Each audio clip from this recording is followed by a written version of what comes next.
And we're live. Welcome, ladies and gentlemen. It's been a while. It's we haven't seen you since last year. Ha ha ha, corny year joke. I had to do it because Guy was definitely did that in our last game, and we had some nice little comments about the corny end of the year joke, New Year joke. So thanks for joining us. Thanks for hanging playing out with a bunch of dads. Yeah. I was wondering when that was coming. And you've only got like one opportunity to do that, so you got to take it. You got to take your shot, man. Take your shot. All right. So my name is Cody. We take 20. I have some beautiful, amazing, incredible, wonderful, sexy, hat-wearing people. Some with beards, some without beards, some with blue hair, some with glasses. It's all over the place here. We have. That's such a terrible intro. That's blue. I think it's green to me. That looks green to me. Is it green? Color. In some light it's green, in some light it's blue. It's like that dress. Your head is like that dress. Yeah. You know what, Jacob? Just finish the Exactly. intro. Just finish the intro. Just do the intro. Just do it. Do it live. Okay. We're here on Torg Eternity with the Storm Knights with Cody from Taking 20. He has a channel where he makes D&D stuff. David FRIANT from Nerdarchy. I had a really hard time pronouncing that channel's name for a long time. I was like Nerdarchy, Nerdicky. Nerdarchy. Okay, it's on the R. Okay. We have Jeremy. I don't know how to pronounce your last name, man. And nobody does. And with Black Magic Craft, yes, Yeah. on YouTube as well, which is a pretty cool channel.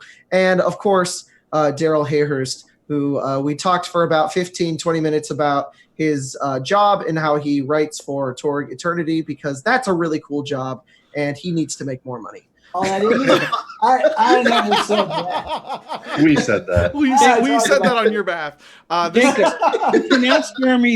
You pronounce Jeremy's last name as if you were in a Adam West Batman show. Really? Is it PILLIPOW or PILLIPOW? No, Cody, you're the only person on the internet to ever get it right. It's PILLIPOW. Yeah, it's PILLIPOW, right? PILLIPOW. Oh, No, It's no, PILLIPOW, according to everyone on the internet. That's more fun, though. First off, Yeah, PILLIPOW PILLIPOW, more far fun to see. superior to PILLIPOW. Canadians don't have last names as one. Come on. Yeah, I mean, we don't need to because there's only like Right. 3 Jeremys in the whole country. Exactly. Yeah. It's like I know them all. They're good. One of my brothers is a Jeremy. I know all the Jeremys. Like Eric. Hey, Daryl, Yeah. what happened since the last Well- time we played? Yeah. Or So in like, the last time we played? well, and we've got a good we got a good break point on the last one where you just sort of finished your mission. You guys got extracted, and you're back in Europe now. You're actually back in Budapest, and you're in an office with Omar, and you've all written up your reports on what you saw, like the crazy stuff that you saw in Australia. And you're in a room with him, and he's finishing up a debrief with you. It's been like a week now. Things have settled out. And you know, right now he's asking you, so like, what did you see out there, you know, in Australia? What happened? In your own words. According to your report, you know, as soon as you got into Sydney, there was an attack of some kind. Yeah, I'm gonna wait for Marshall because he's the detective. Because I don't think Cody's report's gonna be Well, very helpful here. we got to Sydney. There was an attack. It was like a zombie attack. However, I was busy helping children. According to the report, this was not a zombie attack unless It you was were a 50 meters tall. Or It like spit out zombies though, man. It was great. And I Yeah. had to get the bazooka and then I fired it back. I almost killed the guy, but then I turned it around and I guess Did you actually put that in the report? yeah, I totally fired the rocket launcher we they then gave me went- backwards. Further into the Australian desert, we found a group of what we thought were NATO soldiers, but they were not. They weren't. They were disguised. They were attempting to look like soldiers, but they attacked us when we tried to make contact with them. We found a secret scientific base where they were experimenting on this like black shadow thing, and unfortunately, nobody allowed us to possibly take any prisoners, anybody we could question. They all attempted to attack us and kill us. So we, unfortunately, had to murder every single person in that building, including the shadowy creature. We put an end to it, and then we came back here. Yeah, so we parsed those reports and we did some forensics. And the men that you killed, we've managed to trace them to an organization called Stormbreak. And they're fairly famous in North America. They're a kind of paramilitary organization that they were based around fighting the invaders by any means necessary, and they actually managed to uproot a stella in a zone that wasn't prepared for it, and millions of people that didn't have energy, got turned into what ifs by this. This is something that Quinn Sebastian had said would happen, but no one had seen it before. They did it, and they feel like it's worth it. Like if they kill half the people in the world just to uproot the invaders. Here at the Delphi Council, we don't agree with that. They're too extreme. So wait, there were 2 of the men that we killed that were on the American Space Force? They were ex-military. We got their records back. They weren't Space Force, but they were American military, but they'd quit. They'd gone rogue. A lot of this organization are rogue American military forces. Nothing worse than a mad dog. Dude, so they were like using that black tar though? Like, because I don't know where they would have gotten that black tar. Maybe they were like possessed by the thing. Did that black tar actually possess them? They were corrupted, surely. Have any of you ever heard of Aperos and the Nameless One? Nope. What's the name? So there's a legend that goes back and forth around the very nature of reality itself. That there are 2 major forces, across the cosmverse. Every version of reality there is. And one of those forces is Aperos, the force of creation. This is where all possibility energy comes from. Everything that can happen, is from this force. But then there's another force called the Nameless One. And this is the force that removes those possibilities, that ends things, death incarnate. And what you describe, I mean, we don't know it, but that feels like it was a piece of this other thing. So that was like just like a little part of the Nameless One, or was that like one of his one of his dudes, like one of his bros? We don't know. I mean, so we've got, there are rumors that if the Nameless One comes to a cosm, the cosm's just gone. That's the death of everyone. So the fact that we're seeing little shards of this here is deeply concerning, to say the least. But those shards can be defeated. That's a big thing. Yeah. It's kind of it's kind of like we're gonna collect all the shards, like that movie that they had back in the day that my grandfather told me about, like Infinity War or whatever. And then they like all come, but only like half of the people died apparently. Apparently Spider-Man died. It was sad.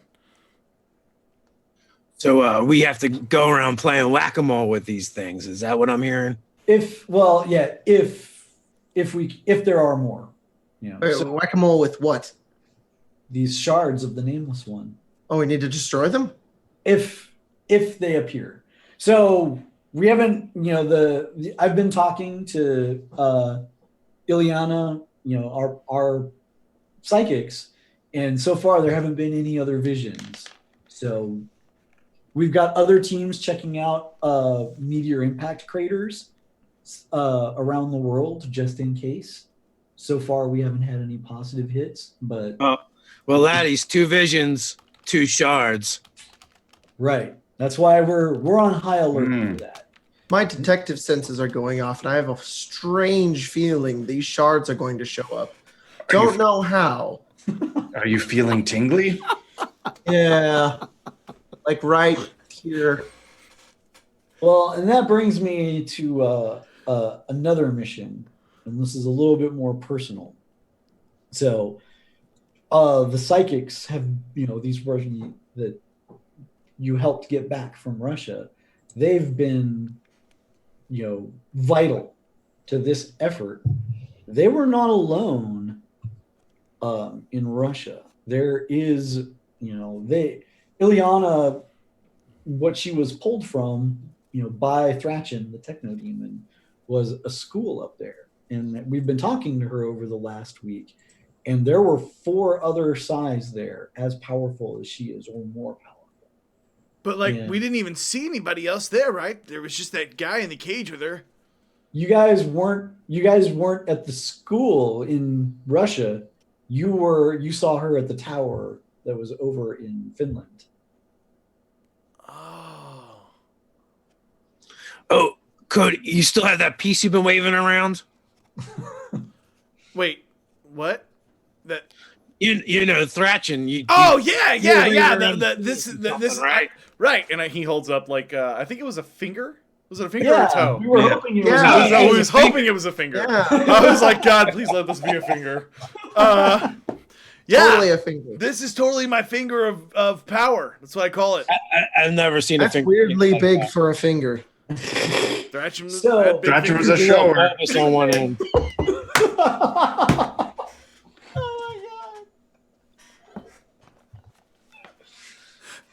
I take the finger and I kind of extend it out because it's metal.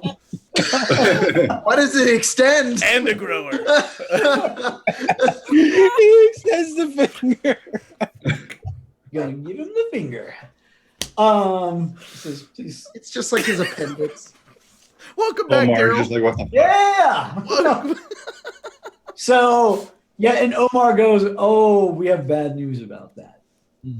So our reports from Russia, and this actually relates to what we want to ask you to do, are that Thrachin has resurfaced. No. Yeah, Whoa, you're sure it's Thrachin? Because we're not sure. It's all rumor at this point. Is he missing a finger? Well, yeah. He's out of action. Yeah, he's missing his finger. Bro, Of course he's out of action. He is out of action. He has not been in the field since then. It seems like he is critically injured, which is sort of an opportunity, but it's also kind of bad. And the situation there has gotten a little bit complex, because normally there's 7 dukes, of the Tharkoldu at any one time, and they kind of keep each other in check. And now that he's gone down, the others they're pushing against sort of his holdings and all that, and that has destabilized the situation considerably. Give me my holdings. Yeah. Well, if you might be able to, fight your way into that, but here's the problem. So the main techno demon, his name is Krenon. He's the High Lord of Tharkold. And he tried to swoop in and take Thrachin's seat while he was weak. One of the other dukes tried to block that, hoping that Thrachin would recover and they could team up. And how they usually resolve stuff like that is a combat, either between themselves or their designated others. And Krenon's, fighter she's a humanoid. They call them the race. You've seen them around. They're the slaves from their home world. She's named Jezreel, and she's been fighting on his behalf for a while now and winning, which is also super unusual, because you've met techno demons. They're a handful. So any human being that can go one-on-one with one and come out on top is something scary. Well, she just, we got word that they fought a duel and she killed this duke, which is kind of unheard of.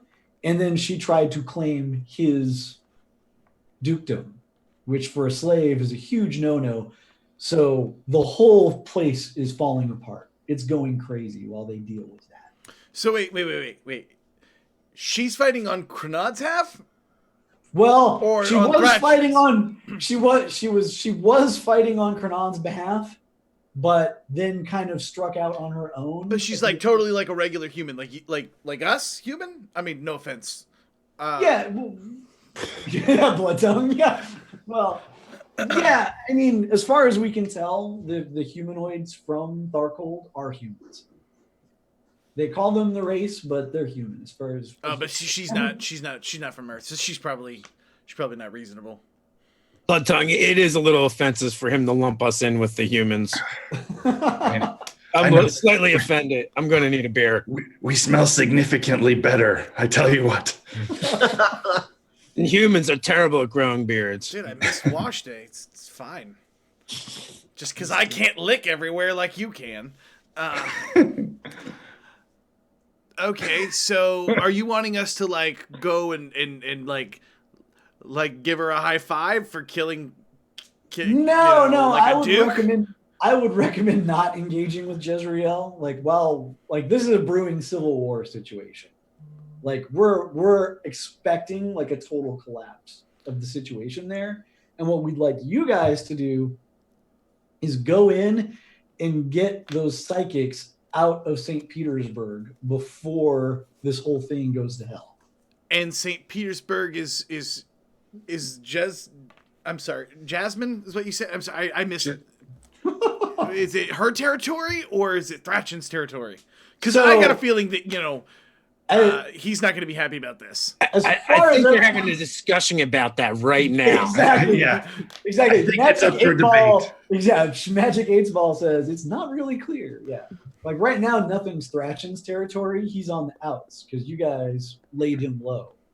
But now it looks like something's brewing between Jezreel and Crenad, which is unexpected. And you guys can't discount Volkov, the wolf. So he's our nominal ally there. He was the prime minister in Russia. He was made a duke after they're nuking the storm bridge, killed one of the dukes, and I don't know how trustworthy he is. I also don't know what he's going to do with this new situation up there. I believe the lads CODY here and Blood Tongue have a friend in Russia, right? You kept mentioning this Boris fellow. Not exactly on speaking terms, probably. Would be my guess. So wait, a potential ally? He could totally help with this, finding the psychics. Yeah, I understand they gave him a powerful artifact and everything. Oh my god. Yeah, maybe you could use that in. Yeah. That was your dumb characters doing, Dave, not us. Here, Boris, have all the energy. Oh, look, he's running away. I don't understand what happened. It's fucking episode 8 of 9 of Star Wars, 8, whatever fucking episode they're on again. All right. Well, so he owes you one. There you go. Yeah. All right, so I'm sure his leg has healed since then. yeah, that's a great question. Has it been a long time? Kneecaps are overrated. It's been about 2 or 3 weeks. Oh no, he's fucking on. Yeah, he's laid up. Okay, but probably you guys know that like stormers and storm knights, they heal pretty quick. Like within a week or two. Yeah, but Boris was just a Russian agent, right? He was just KGB. No, he was a stormer. Storm Knight. He was a stormer. Yeah. How did I miss this? Not a very first good go one. Round? What do you mean he wasn't a good one? He had a hot demon girlfriend and everything. Boris is living large. David, no. Who was probably pretty angry at CODY. All right. So the plan Maybe is the to situation go is in, balanced. not talk to Boris, not talk to Jezebel, not talk to Volkov because he's crazy, nuked his own people. Not talk to Thrachen if we find him. Not talk to Crenad, and not get in the middle of any of the Duke's wars, and then break out a couple, 3 to be specific. Four psychics, which may or may not being used right now, which means they might They I might don't know. know we're coming. Know that we're on our way. Right. Well, so here's the so because we've got Ilyana, she told us a few things about that. They're at a school called the Uthminsky School in St. Petersburg. We're wayward psychics. Yeah, pretty much. And he says, well, and actually, during the Cold War, it was a training ground for Cold War psychics. And it's still being used for that now. They don't have any precogs left. Oh, okay. So they won't be. Okay, that's way better. I only have one She and her question. sister Omar. she and her sister were the precogs. So I think we're pretty much in agreement. So we're gonna definitely go do that thing instead of the like dark tar of death. That sounds awful. Do we get a bazooka? Would you like a bazooka? After that, I'm not sure he should should give it to you. I figured out it was be backwards honest. last time. It's fine. I'll be Can you honest. give him one that only has a front and no, like with an arrow on it? Paints an arrow on it, hardcore. They do have an arrow on them.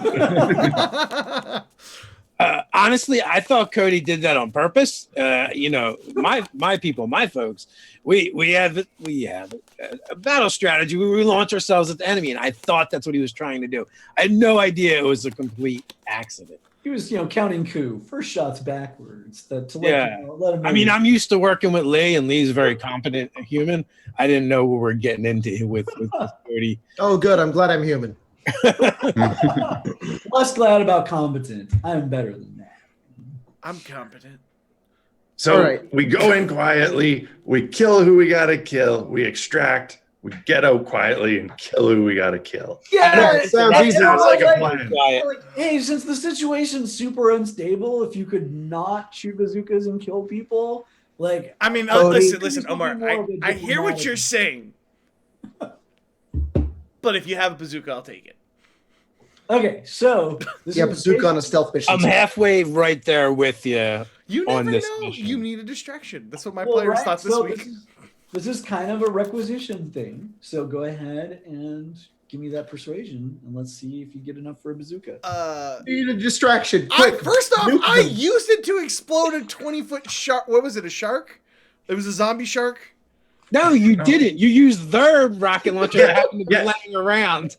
You To hit it. massively. Yes. We got a glory off of that or something. You hit a shark while we were fighting the actual threat, which was this big Godzilla thing. I don't know why you were shooting sharks.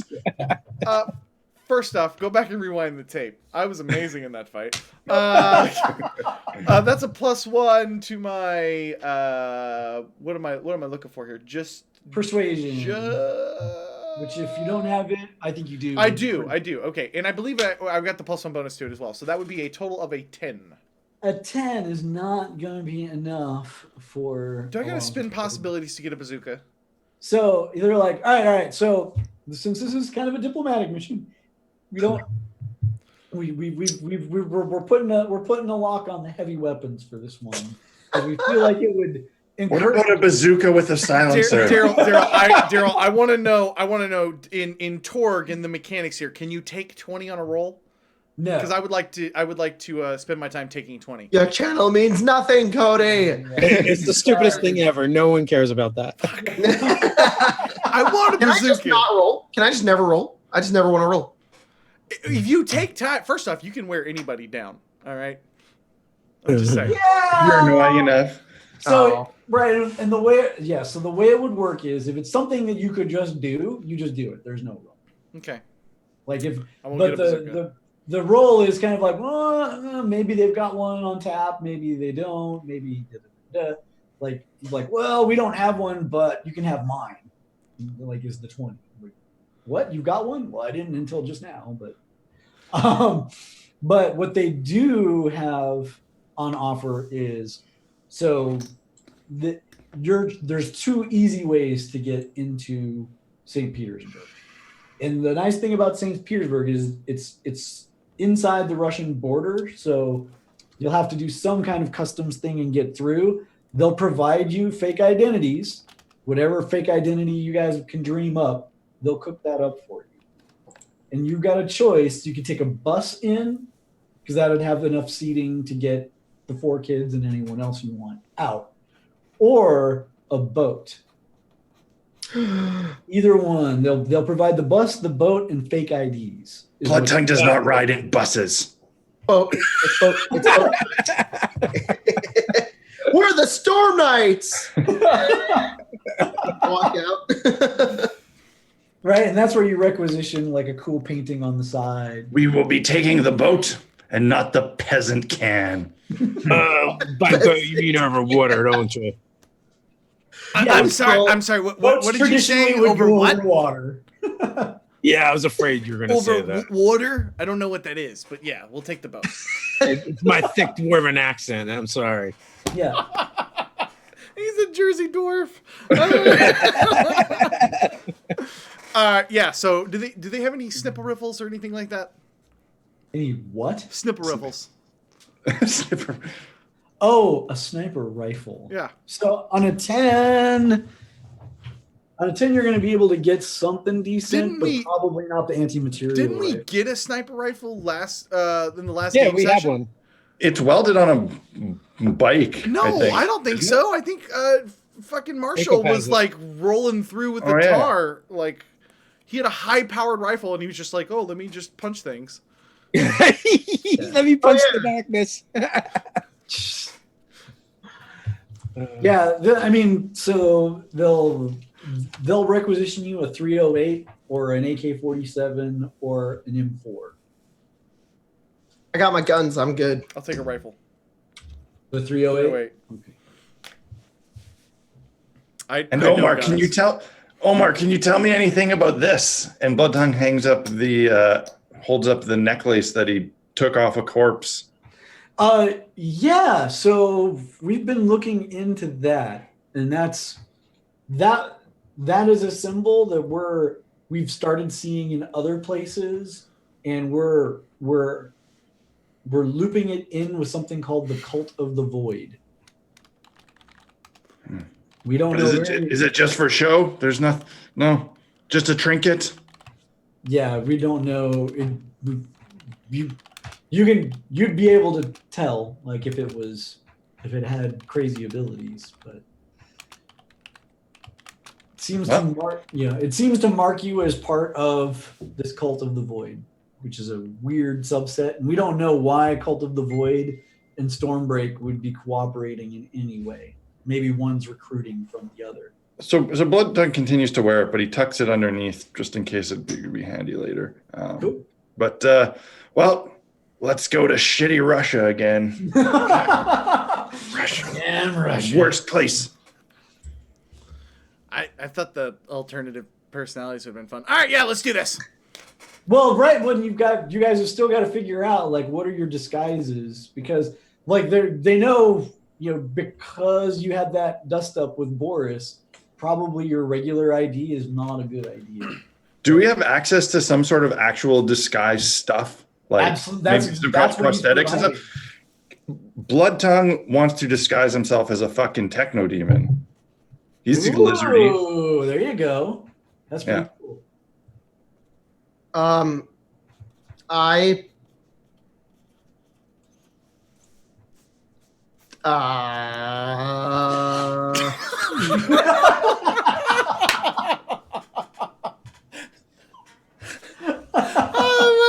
Russia is terrible. They have this drink there called vodka. Okay, yeah, actually, Lee's disguise is his hair is now a bright red color, and he has a mustache. Like a really thin one, and he's like, I'm disguised. There we go. And so, like, yeah, also, I'm wearing different pants. What do you want us to put, like, as your job and name on the fake ID that we're preparing for you? What are you here for? Hey guys, what's our shtick? Like, what are we gonna? I know, I got this. I've already got mine, but you go ahead. I got mine for sure. Can you set me Okay, up? what's yours? I'll conform. Turek? Can you set me up as a liquor distributor? Okay. What kind of liquor? Depends on what they got. I hear vodka is really good. Yeah, they're like pretty much like, yeah, something vodka. So you're like so are you there to like purchase? Purchase samples or okay. Yeah. Got it. Okay, then I am a. Oh,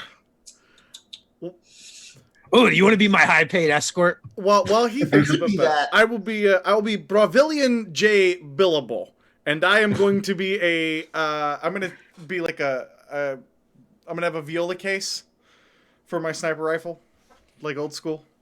And I'm a traveling musician. Okay, I'm returning home to see my family. I am a Japanese music producer. Got it. I was gonna go for like K-pop, but I'm not doing it. And Blood Tongue will be Vishnak. And that's it. His idea is just a bloody piece of paper that says Vishnak because he's equity. I don't need paperwork. Fuck you. Yeah, I'm not changing my name or anything.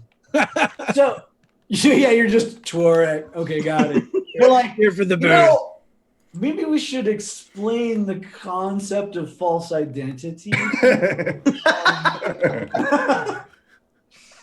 We'll come up with like weird people. Usually, like there's some change in look or name to make you seem like someone else.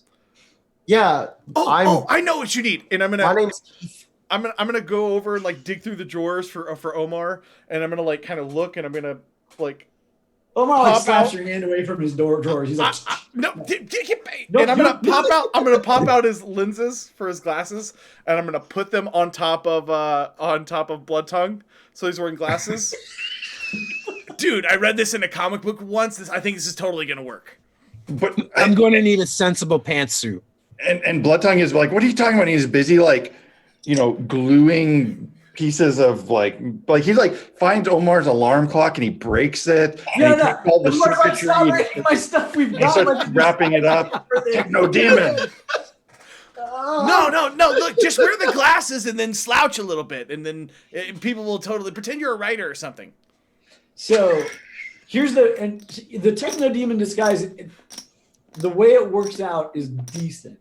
So what they do is they spray paint you red, which does change your look significantly. And they do have kind of like false cybernetic stuff on you. You're feeling that itch that comes with contradictory stuff. Like just this disguise is contradictory on you, but it looks decent. The biggest problem is most Techno Demons are larger. I mean, like meters taller than you. I'm a young Techno Demon. Well, right, but there are smaller ones. I'm a little person. Yeah. Techno Demon. Yeah, and like baby Techno Demon. Like Natasha's only 1 meter taller than you, so you're close. Like you think you could probably pull it off. Do you have 6 dance moves? That's the question. Marshall is our producer. I'm a violin player, and then you can be a techno DJ. And my name's Keith. Keith. This is going terrible.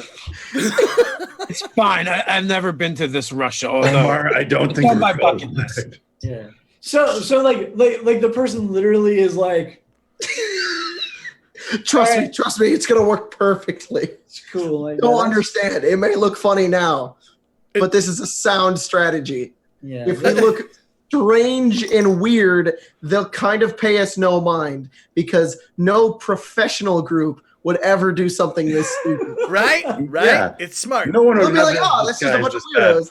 It's not a bad disguise for Storm Knights. It's obvious. I believe in this plan. I'm happy to be a part of it. Yes. I've always wanted to be Keith, the music producer. And then on Torx, passport thing that they're doing, they're like, it's Quarot. They just put her name backwards in there. Just okay. There we go. Good. Kerwat. Yeah, there we go. Kerwat. Kerwat. You should all just have backwards names. All right, I'm going to have to put this We got Edoc. I'm Edoc. My alias. No, I'm going with Bravilian J Billable. Yeah, you're Brazilian Billable, damn it. They like that. Bravilian J Billable. It will be fine. It's PILLIPOW. Pillabao. Brovillian J. Billipow. Wow. Well, it would be Billy Bov. All right. Brazilian Billy Bob. This is riveting. We've got a sniper rifle, no rocket launcher. We've got a boat. We've got passes. Let's And do you got this. your disguises, yeah. Absolutely. Okay, so if you're going by boat, I gotta check the map here. I think it's the Sea of Finland that you go up. The St. Petersburg, there's good and bad. The good is it's not inside the Tharcold zones. The bad is it is affected by the blasted land. So you're going into a Tharcold mixed zone, but it's not, and it's technically ruled by the Tharkoldu because it's within the Russian government's control and they're allied with them. But it's kind of right on the edge, and it's on the coast too. They do also give you a radiation detector, a Geiger counter to go with it. He's like, hey, blasted land, that kind of stuff can happen. That goes on there. The boat's pretty nice. It'll crew up to 12 people. It's a motor boat. It's dual hulled. It's pretty quick. It's an expensive boat. It is actually like way more expensive than the bazooka or a rocket launcher would be. So you kind of made out well on that part of the deal. Who's driving the boat? I'll drive it. There you go. So yeah, you're gonna be driving up there. As you head north, you can see the reality storms break out here and there. And that in a mixed zone like the blasted land, they're really calm. And I'm gonna give you guys Tharcold Cosm cards. Normally in a mixed zone, you'd be able to pick Tharcold or Core Earth, but I'm just kind of telling you now, spoiler alert, something's going to happen where Core Earth's not going to be an option. So, oh I'm no! just going to cut into the chase here. All right, guys. Good news. We're going. Actually, wait. Bad news. We're going to Russia. Good news. It's not Australia. Right. Dude, I'm so sad you never got to fight a kangaroo, though. That would have been fun to watch. like fisticuff a kangaroo. There you go. Yeah, Requisition remember kangaroo. Like martial arts. We spent like an hour looking for blood. Anyways. All right. So, Marshall, your Cosm card is salvage card. Is this the light tan? Yeah. Or the red ones. These look like this, the gray one. Oh, that's different. Light gray. Gotcha. They change by setting. You get. Wait, which ones? I meant to look, but I didn't. Don't tell them. Okay. Yay! Torturous Vision. Don't tell him. For Blood Tongue. I should actually use your alternate identities. Korot. Korot. You get the "You Work for Me Now" card. Nice. Nice. Great. Which one did I get? Look You in got chat, you noob. salvage. What chat? The chat. Oh, you mean Fantasy Grounds? And Cody, you got supremacy. Got that supremacy. Don't say it, Jacob. Wait, do I got to play this Torturous Visions immediately, Daryl? Does it say you have to play it immediately? Play immediately when drawn. Yeah. So essentially, as you guys cross into the blasted land, boom, that's going to go off. So what happens? The party experiences psychic flashes of grim potential futures. Awesome. For the rest of the act, if fatigue appears on the conflict line, the characters are also stymied and psionics are very stymied. Awesome for us. All Storm Knights gain one possibility or two if they have the psionic perk. Okay, so all of you got one possibility for that. Neat. Heyo. Oh God, what is that? Marking that down. Right, and so It's our futures. So basically what happens is as you're going in there, you catch like a little edge of a reality storm. Yeah, and reality gets weird in those. And you start getting flash ahead. So one of the flashes that you all get is these 4 creepy kids that you could have learned more about, if you wanted to ask Ileana, but now we're getting on with this. But there are 2 boys, 2 girls, and you see them on the boat with you. But it looks like it's a tense situation on the boat. You see flashes of Boris and Natasha. So apparently Natasha survived as well. You see flashes of ghouls rampaging through. The ghouls they're like burnt out kind of human corpses with the weird metal tongues rushing through the streets. And the streets, they look like a war zone, like bunkers and metal spikes everywhere. It looks like you're flashing forward to the future in Terminator 1.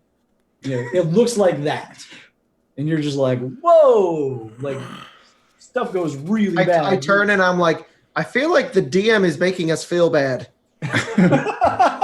and Blood Tongue goes, that's exactly how I remembered Russia. Yep. I can't even. I kind of want to use my salvage card now. Okay. I get an item, guys. Do you think this is important? I should do this now, or should I do it later?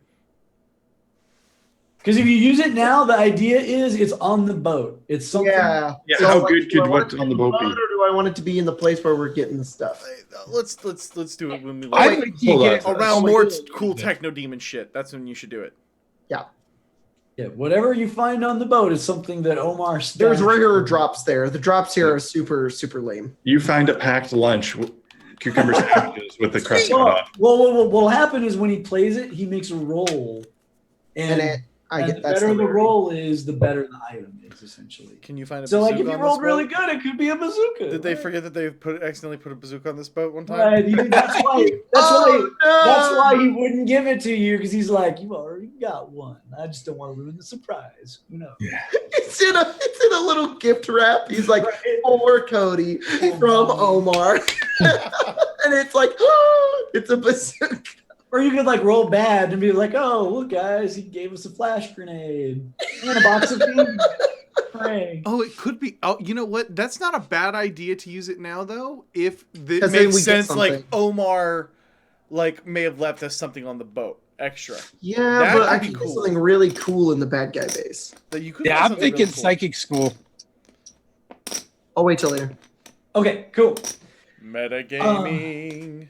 No, I mean, Metagaming. Shut up. well, right, but That was us discussing if we should search this boat or not. no, you search the boat and there's infinite possibilities, but in this reality, you find no, Omar didn't give us crap. How about using it in the school? You'll get a psychic He orangutan. gave us a flare gun and a couple extra, spare canisters of gas. I am putting a psychic orangutan in my next game. Thank you for the idea, David. The mystic monkey.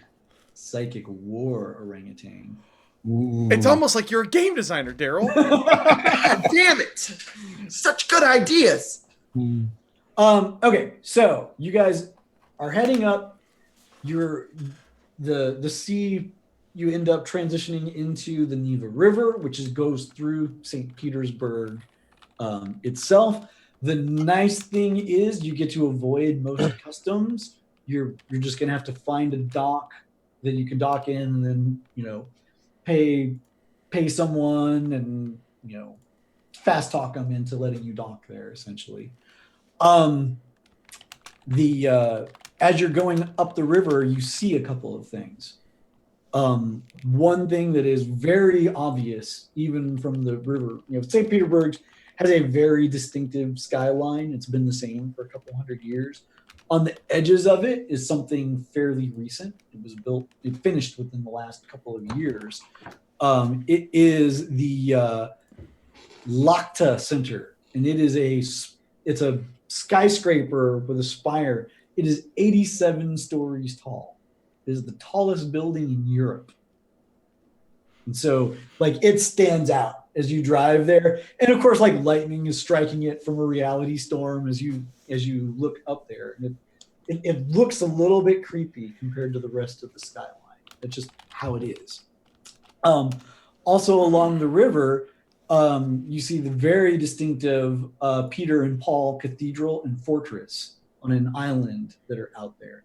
Those look just like the picture books, have always had them. It hasn't changed. You get the feeling they would be a hard point even if this place did transform. And then there's lots of shipping along the sides. And then as it narrows in, you're going through a channel and you're just looking for a place to dock. And eventually you'll find something, a recreational dock where boats can pull in and you can go ashore. And there will be a harbor master there of some kind that you got to talk to rent the space. But I'll let you guys, handle that. You pull in, no roll needed. It's, because it's a power boat. And as you pull in, there's a guy out there who's like,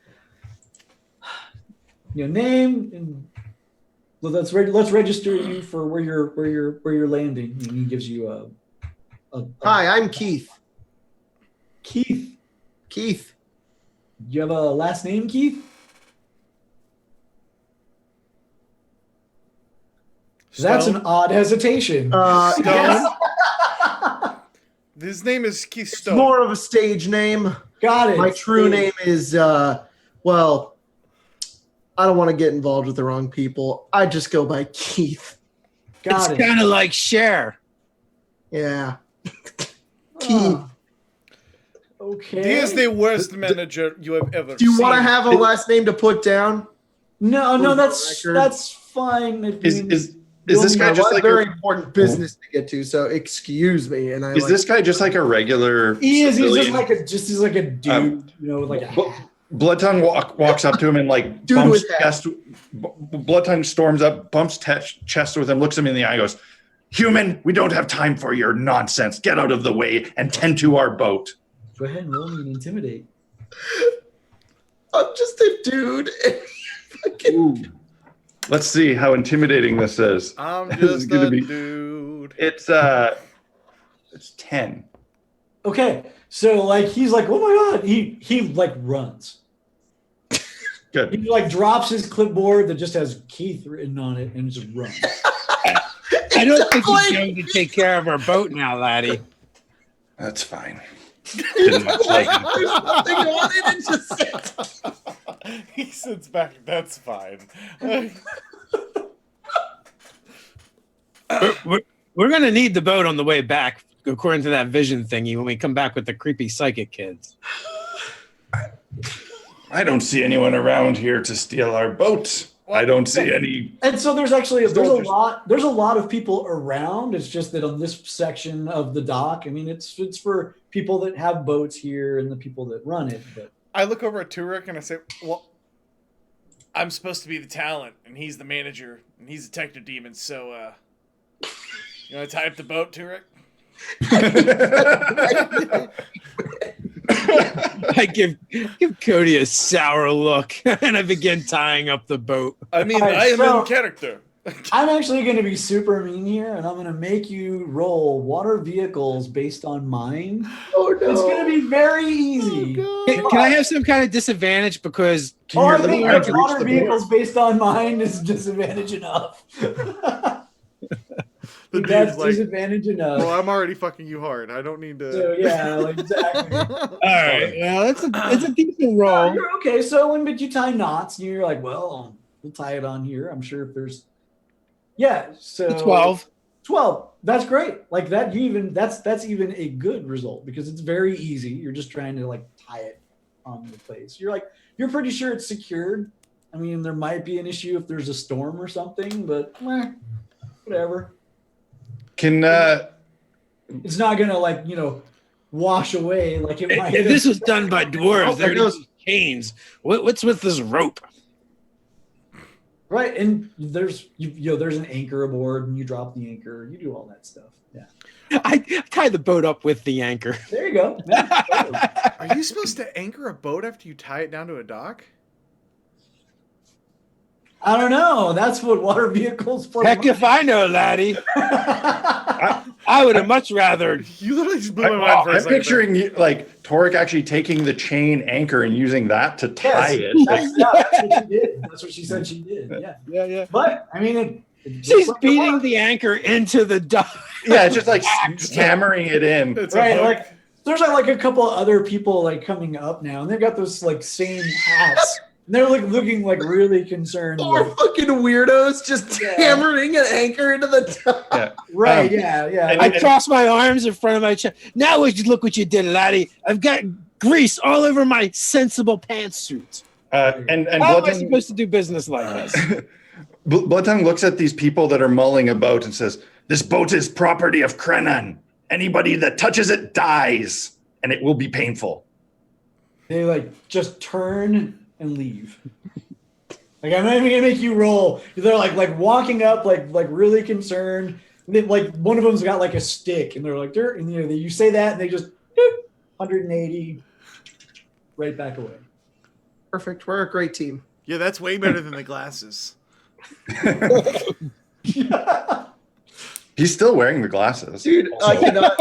I cannot get over the fact that you intimidated that dude and he dropped his clipboard and the only thing written on it is like this isn't even his job. Like he came over and he's like, "Who are these people?" And he just asked. He's like, He was like one of those mall survey people.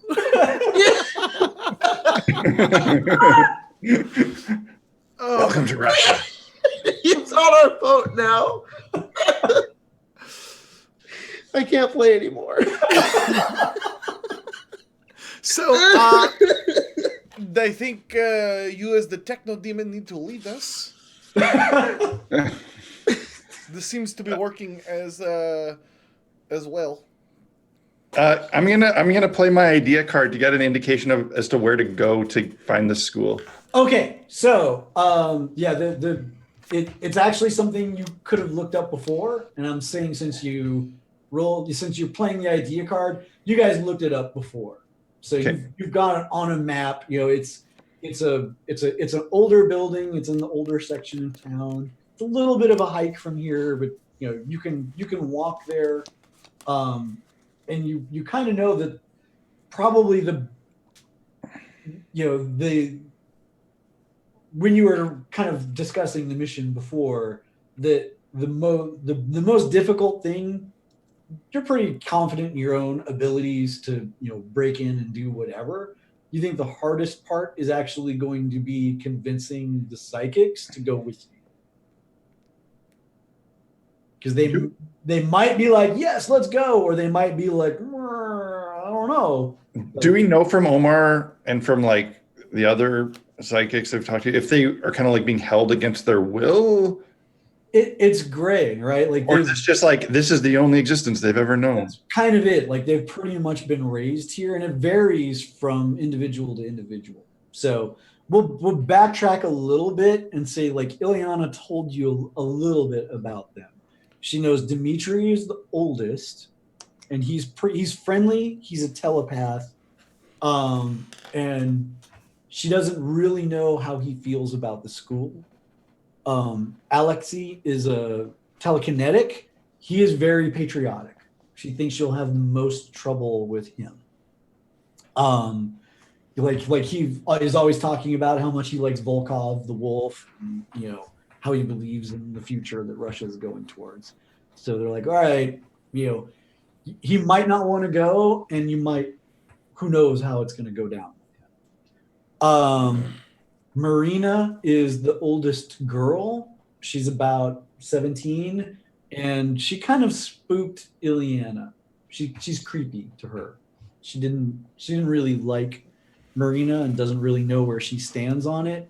And then the youngest girl is, I just lost my notes, Irina, and she's telekinetic and doesn't really talk.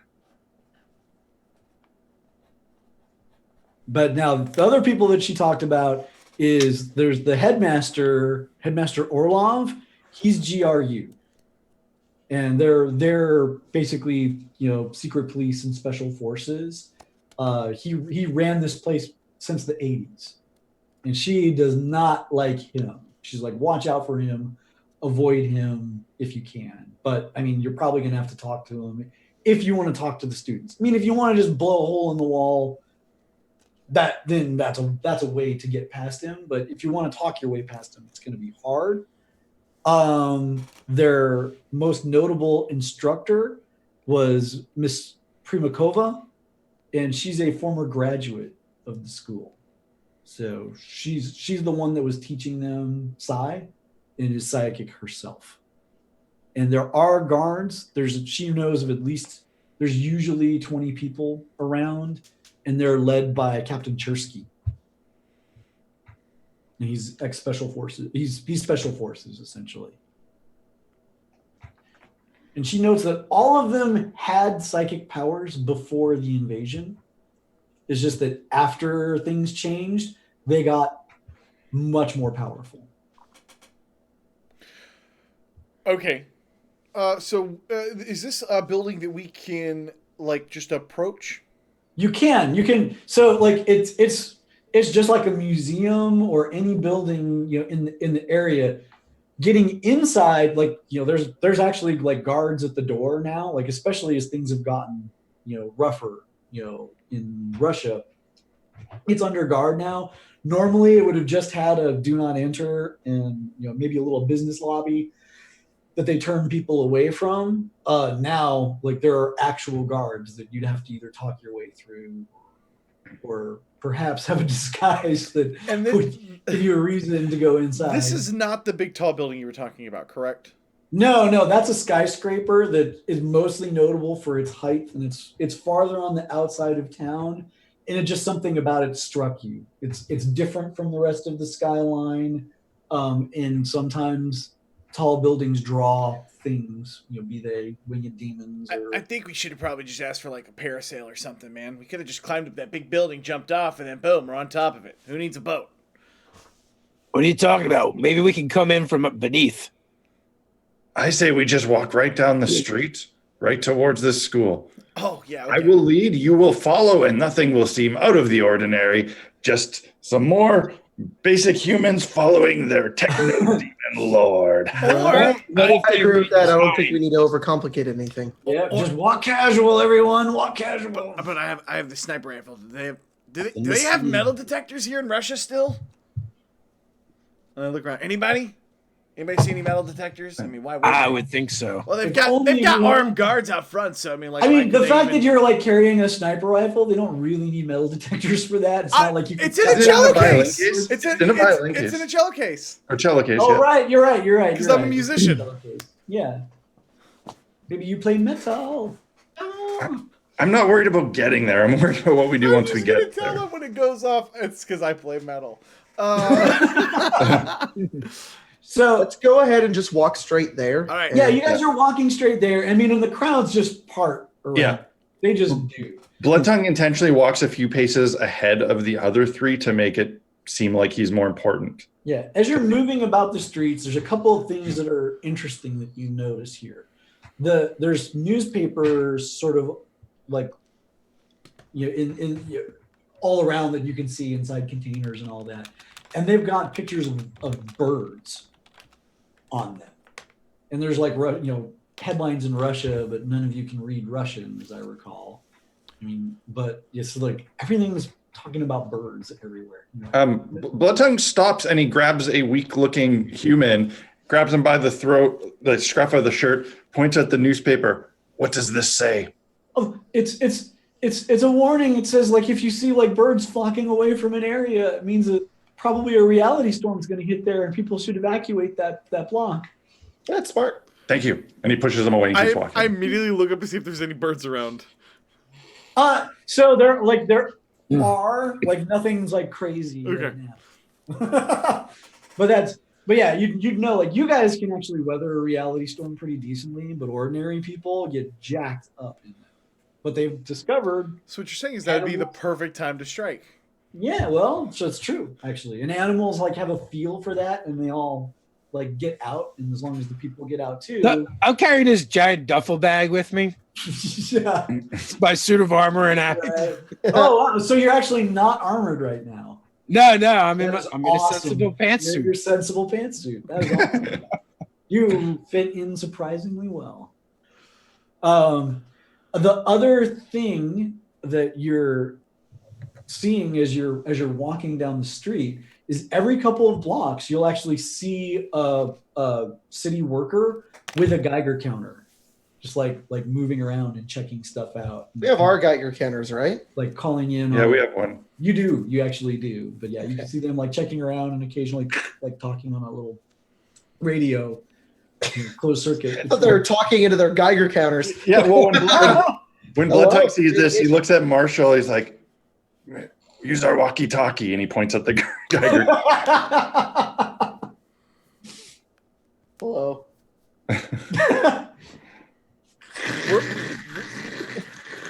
As we're kind of like scoping the area, I'm looking for manhole covers and. Oh yeah, they've got them. Like, rates. So there's a lot. Like the sewer here is very extensive. There's multiple rivers. There's a lot of undercity. So yeah. But there's no random ghouls walking around the street. No. It actually looks. You don't see a lot of technodemon presence. This is like. It looks like an embattled core Earth city. Like one that's under threat. But it doesn't look like anything's. Does it look like the area geographically that we saw in our vision? Yeah, it kind of does. It looks very. And we noticed this. Yeah. So here's the thing: in your vision, it looked different. So like, right. But you like as you're looking around, you're like, wait, I actually recognize that building from my vision, but what I saw, it had like sharpened steel girders sticking out of it like a barricade, and all the windows were boarded up, and there was barbed wire. And, like an apocalypse. Yeah, exactly. Exactly. It looked apocalyptic, but now it's like that same building, and it looks normal. And you're taking a little like it clicks. You're like, oh man, I saw exactly that, but it looked super different. You guys noticing this kind of looks like the area that we saw in that like weird flashy thing? Yeah, it's kind of. My guess is everything's going to go to shit soon. Yeah, but like it all looks the same. That doesn't even have barricades on it, so like it can't just happen overnight. That's the whole premise behind these reality shifts. That is actually true. Where it literally just happens. Great. So let's find an alleyway and jump down in the sewers, and we can navigate underneath the school and come up from beneath. I thought we were gonna just follow Bloodtongue as the technical. That's a terrible plan. Well, basically, I said we could get close there, but I don't know how we're getting in. Yeah, you're literally at that building now. Like you can see it. There's like a Bloodtongue's actually like once he recognizes the building is approaching, he stops like half a block away, so that if there's any guards outside, they don't see them coming yet. And so, well, I got us this far, but now. Right. So basically, what you're saying is that you walked us down the street. Yeah, I didn't think you were capable. Okay, wait. We have. What are our options here, other than just walking in? Well, I've got this viola, cello, sniper rifle. Yeah. Okay. Do you want to get you up on a building and start blasting? Well, I mean, that could be like a fun distraction. I'm really thinking. All right. Your idea of a distraction, Cody, is literally goblins and orcs have been doing it forever. It works. I gotta say, it's not a bad idea, Torg. Haven't you ever seen Born Ultimatum? I mean, dude, have some creativity. No, I have not seen that. I've also not seen it. Are we suggesting putting Cody up on a roof and having him cover us? Because that's not a bad idea. What could go wrong? Right, that was my idea. I mean, murder, that's one. But well, I mean, just you guys could like walk in, and then like I'm out here covering you, and then you just go in and be like, what are we gonna tell them? Guards at the door. What are we gonna tell them? That you're a techno demon, and if they'll let you through, and then I just shoot them in the face. We have to sneak in. We can't talk to them. They literally have psychics that could probably read our minds. I would like to play alertness to notice an unseen item, clue, or event. Okay, so like here's the first thing that you're gonna get off of that. One problem that you're gonna have is this school. It's definitely been sort of Russian militarized. So it's very thick concrete. The windows are very small. Covering it from outside is going to be really tough. So like a normal Russian building. Pretty much like exactly. Now it's a little bit more ornate than those because it's St. Petersburg and everything's a little less ugly here. But it's Russian fancy though. It is. It's Russian fancy. So it's like it's going to be really tough. There's definitely in most of St. Petersburg, like nothing here is more than 3 stories tall. That's one of the things that makes that skyscraper like super unique. Is everything here is there just aren't skyscrapers inside the downtown. Can I ask what the female psychic instructor's name was again? Yes, absolutely. Just one more she time. was Primakova? Nikita Primakova.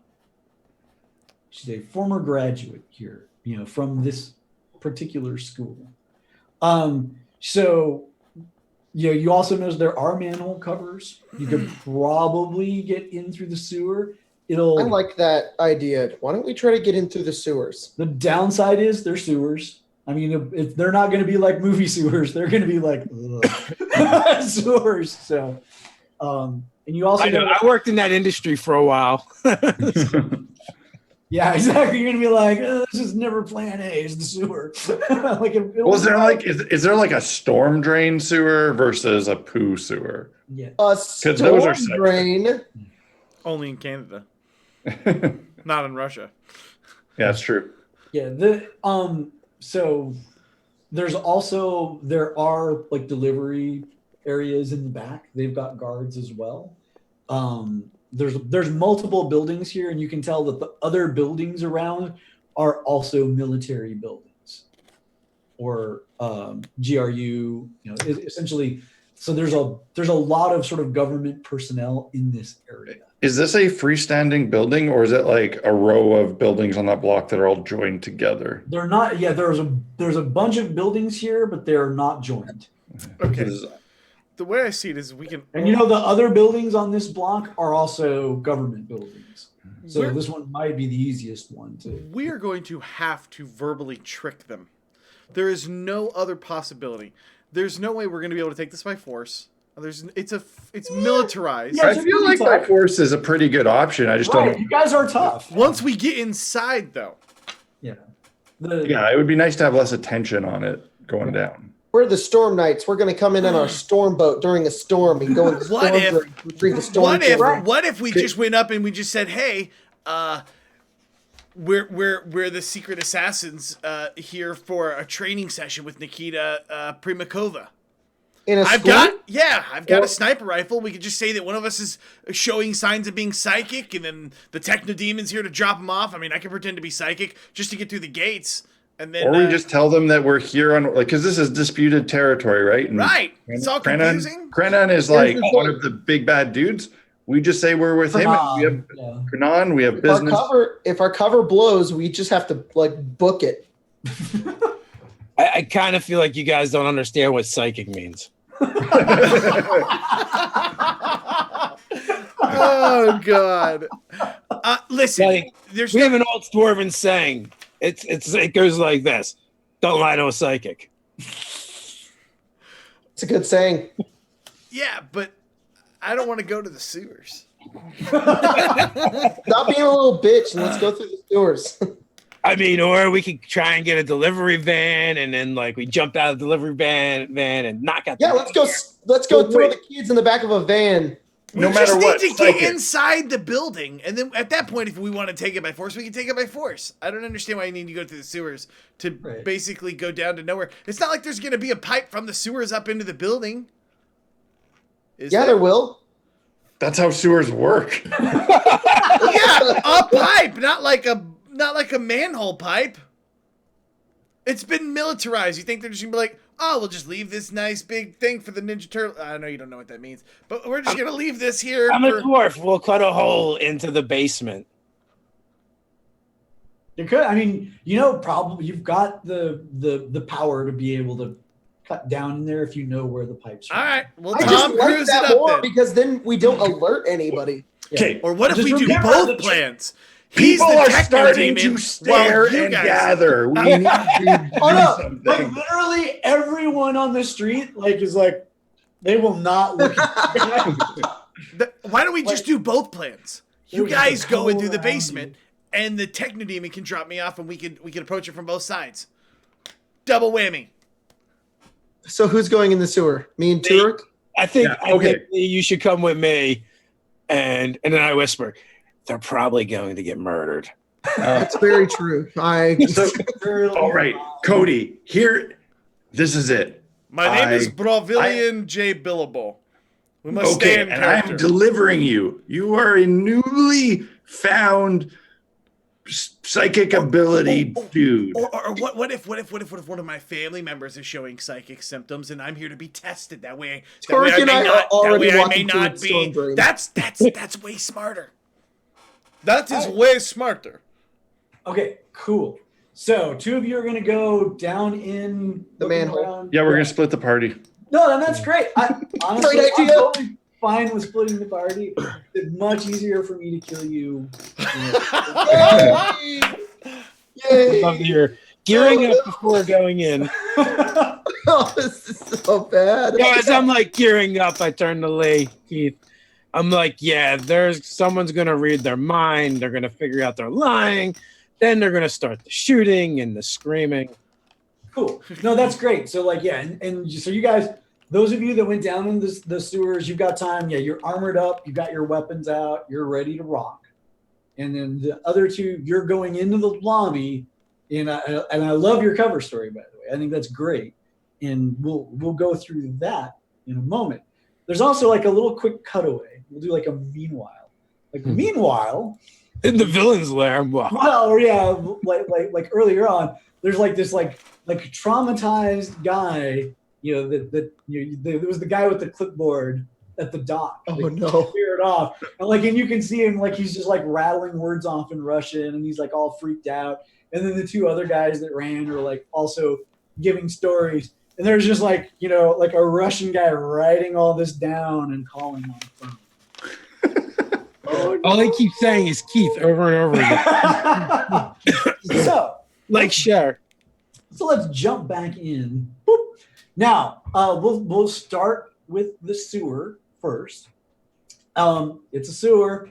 It's awful. Yep. I mean, it's really bad. And Marshall, you're like, wait, how did I get on sewer duty? Come on. I'm okay with this. Welcome everybody. This is you've got 4 D&D YouTubers and somebody who writes for our RPGs. We probably told you millions of times to never split the party in. So I never said that. I'm all for it. I never give that I never advice. wrote it. I'm all for it. I think it's great. Yeah, I'm gonna be stealthing through the sewer and try to find maybe the bathroom, so we can maybe cut a hole in it. Oh, the whole thing is the bathroom. Yeah, not that part. I'm talking the school's bathroom. No, we're looking for the Follow basement. pipes. Yeah, what you're trying to do is you're trying to find a place to access from here up into the building. Yep. So, And I'm a detective, so I'm good at this. And I'm a dwarf. This sewer's underground. It's got to be close to the same thing. actually between the two of you, you are well suited for this kind of thing. So let's go ahead and give it a fine. One of you pick to be the primary. One of you pick to assist. What's your fine, Dave? I have an 8 because it's based off of mind, and dwarves don't mind. Well, mine's a 9. What kind of detective are you? One that uses Guns. Kung fu. gung fu. Yeah, pretty much. Well, then I will assist you. Okay, so I'll lead this roll. I kind of want to get really good. Fudge. I'm going to use a Really not very possibility. good, yeah. There we go. It's a little better. So you've used a 15. That's that's 11 2. for me. All right, and Swarak gave you another +1. So, it is unfortunate, and you guys are filthy, but you do find, like a lot of these buildings are really old, and so they have access built into them. You're not coming up on a lavatory or anything like that, but you are coming up in an access way deeper inside the building. So you're going to be coming up inside. We'll jump back to you in a minute. Perfect. Meanwhile, in the lobby, so like there's 2 guards out front, and they're like looking at you like, and in Russian they say papers. I'm holding Cody kind of with a hand on the shoulder. I have a delivery for Headmaster Orlov. This is official business on command from Vokal the Wolf. Awesome. So go ahead and give me a persuasion. Oh, that's a bad. But I'm going to waive the -4 penalty for you being an outsider because you're disguised as something that should be here. Where's my fucking persuasion? Do I just don't have it? it. I just don't have it. Yeah. So do techno demons generally speak Russian?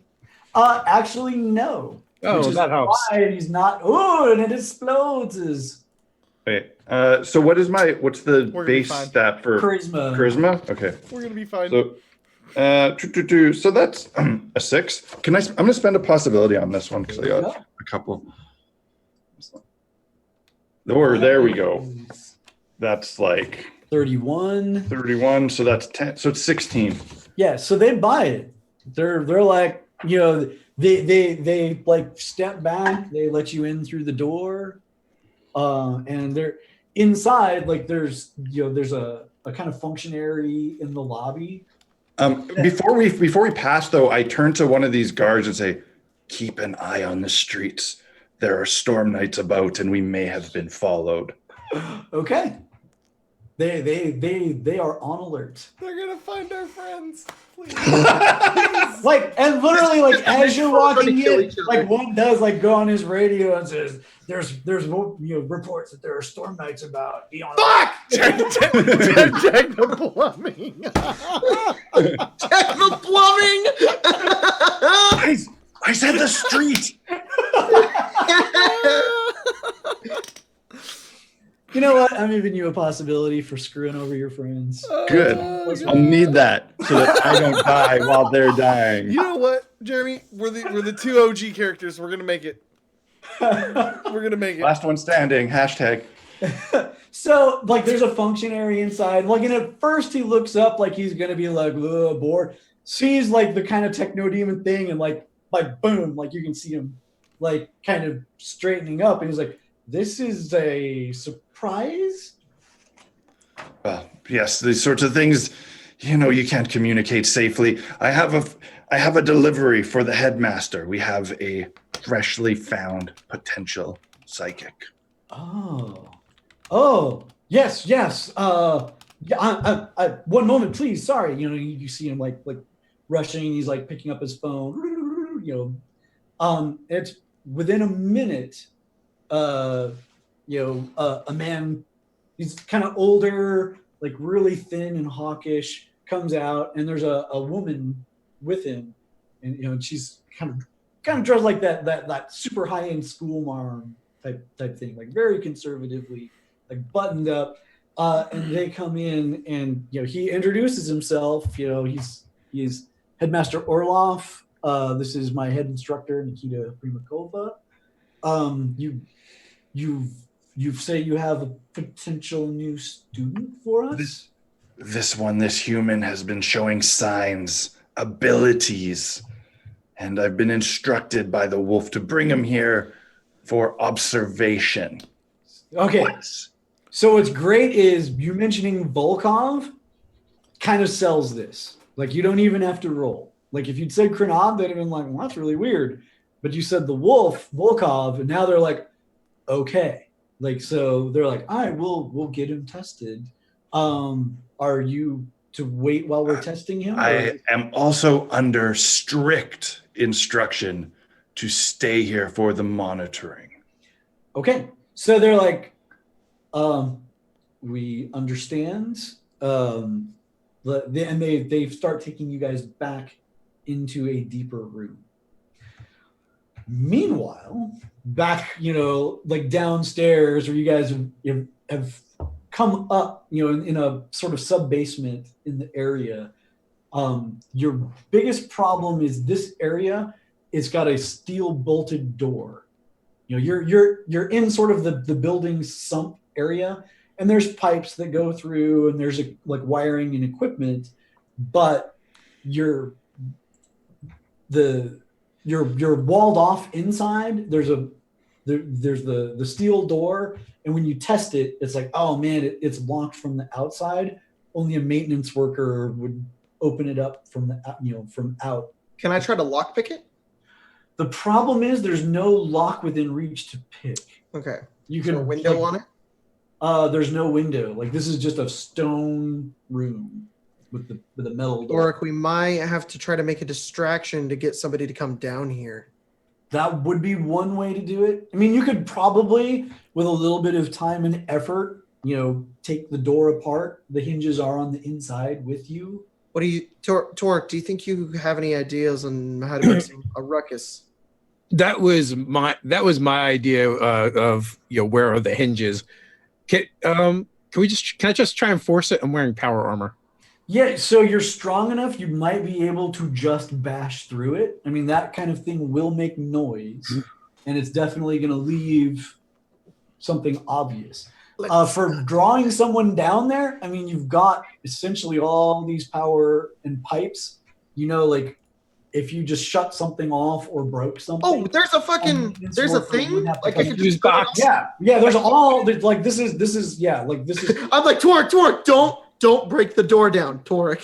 Let's just turn off the light, and they'll have to come down here and turn it back on, and then we got the door.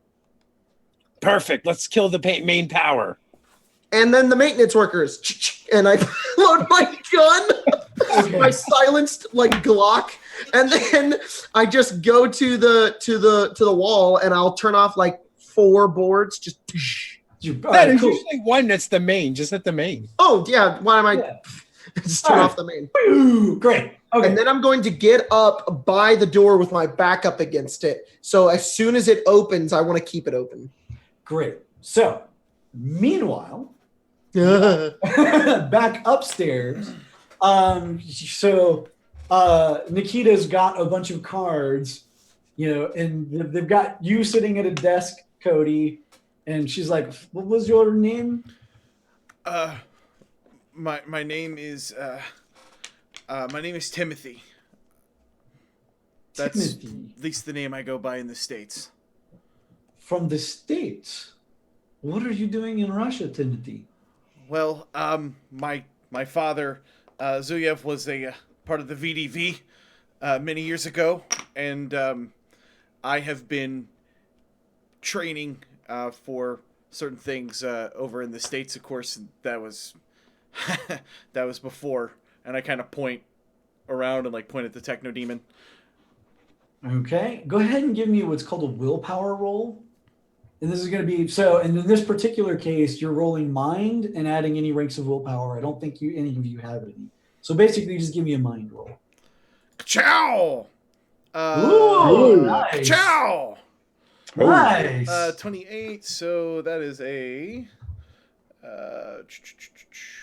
+9 to my mind of 8. So that's a 17. 17. Okay, so. She's just chatting with you, and she's looking at you kind of strange as you're telling your story, and you just kind of feel this a little bit of a push on your head, brushing across you, but it retreats. Can I? You kind of block it off, and it retreats. Can I? So I have a question for you. Yeah. When I'm feeling this, can I give misinformation? Basically, it's all you can do to kind of just be and keep it away, which you feel like you did. Okay. I'm not tied down or cuffed or anything along those lines. No, not at all. You're just sitting at a desk and she's like in front of you. I'm gonna walk up, grab the cello, put it on the table. I'm gonna turn the latches towards her. And I'm gonna kind of open it up and push it towards her so she can see the gun. Like I said, my father has helped guide and train me in several aspects that has been useful to me. I see. And you have psychic ability? I don't think so. But my sister Nabatoya, she's apparently psychic. I haven't seen her in many years. Sister Navatoya. I have not seen her in many years, but you know. Timothy and Navatoya? Yes, Timothy is my American name. Yeah. I'm gonna kind of just like wait, like yeah, Timothy is my American name. My family is originally from Aniva, obviously, because my father was part of the VDV, but I mostly grew up in the States. So I just go by my. Yeah, it's like American she just name. Like you're just like just keep spinning this, and she's just like, what? Go ahead and give me a persuasion. Sure. Let's see if I'm gonna spin a possibility. I'm not even gonna attempt it. That's a minimum of 10, right? So 24? Yep. 24 is a +8 to my persuasion of so 9, so 17 again. All right, yeah, so she's a little weirded out, but she's kind of buying it. She's just like, okay. So I just want to do a few tests before we move on. And she, like puts some cards in front of her and she holds one up, back to you and says, what's on that card? What's on this card? On the back of the card? Daryl, for a moment, can I pause you? What's the lay of this room exactly? Who's in it? Is it me, Cody? So right now, the room, it's kind of like an interrogation room, basically. And there's like the little table. Cody is inside, sitting on one thing with his case on the front. Nikita is sitting across from him on the other side of the table. You and the headmaster, and now the captain, Chersky, are in an observation room, kind of like watching this, behind the glass. And the headmaster is looking through the glass of what's going on there. Chersky is looking at you.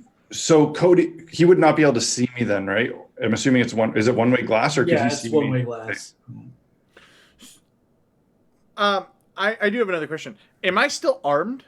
I mean, we weren't searched, right? No, they didn't actually search you. Because the Techno Demon just walked us in here with the original guard. Exactly. Your bluster got you through. So I'm gonna begin to tell her on the picture, because I don't want her to sense this gun in my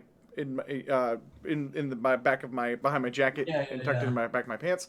So I'm gonna start to describe, like, I think there's like it hooks up like a. And then it's almost a draw, and I'm like kind of physically drawing out like a gun. Okay. She goes, interesting.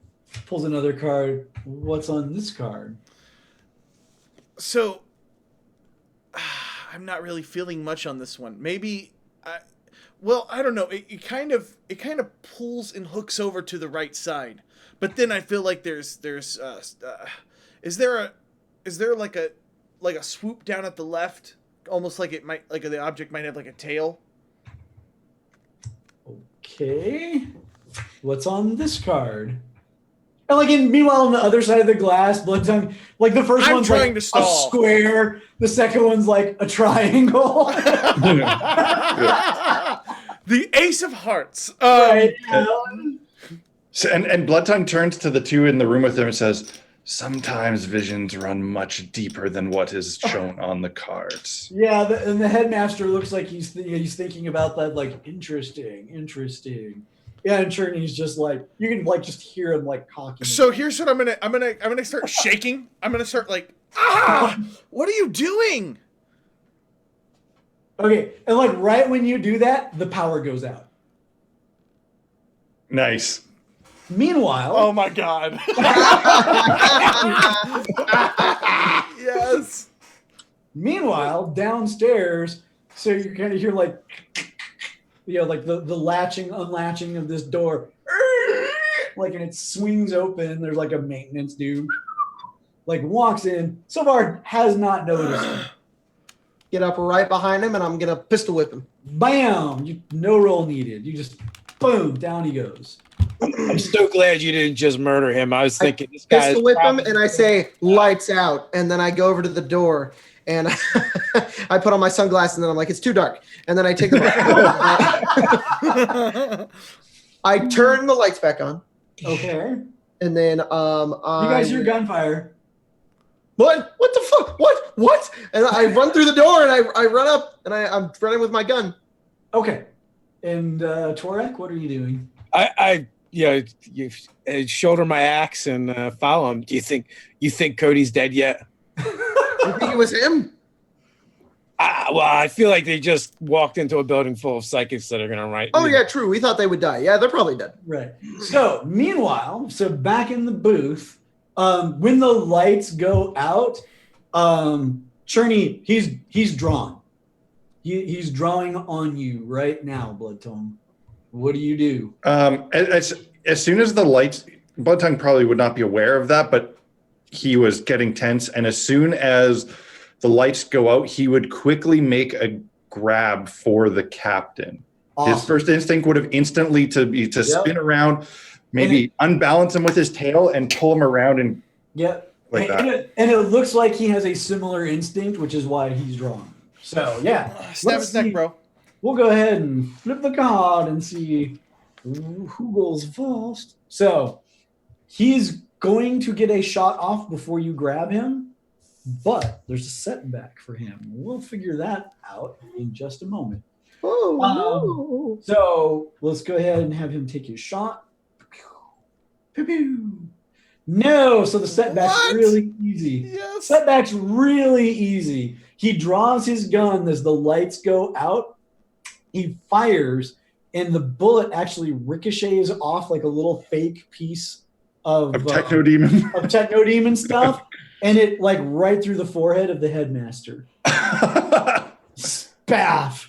So on the inside, like you can't see what's going on in the room anymore because brains and blood are just like all over that. Jesus. I'm just waiting to leave this room with the one-way glass and just like see the chaos that Bloodtongue is gonna reach on the other side while I'm in the interrogation.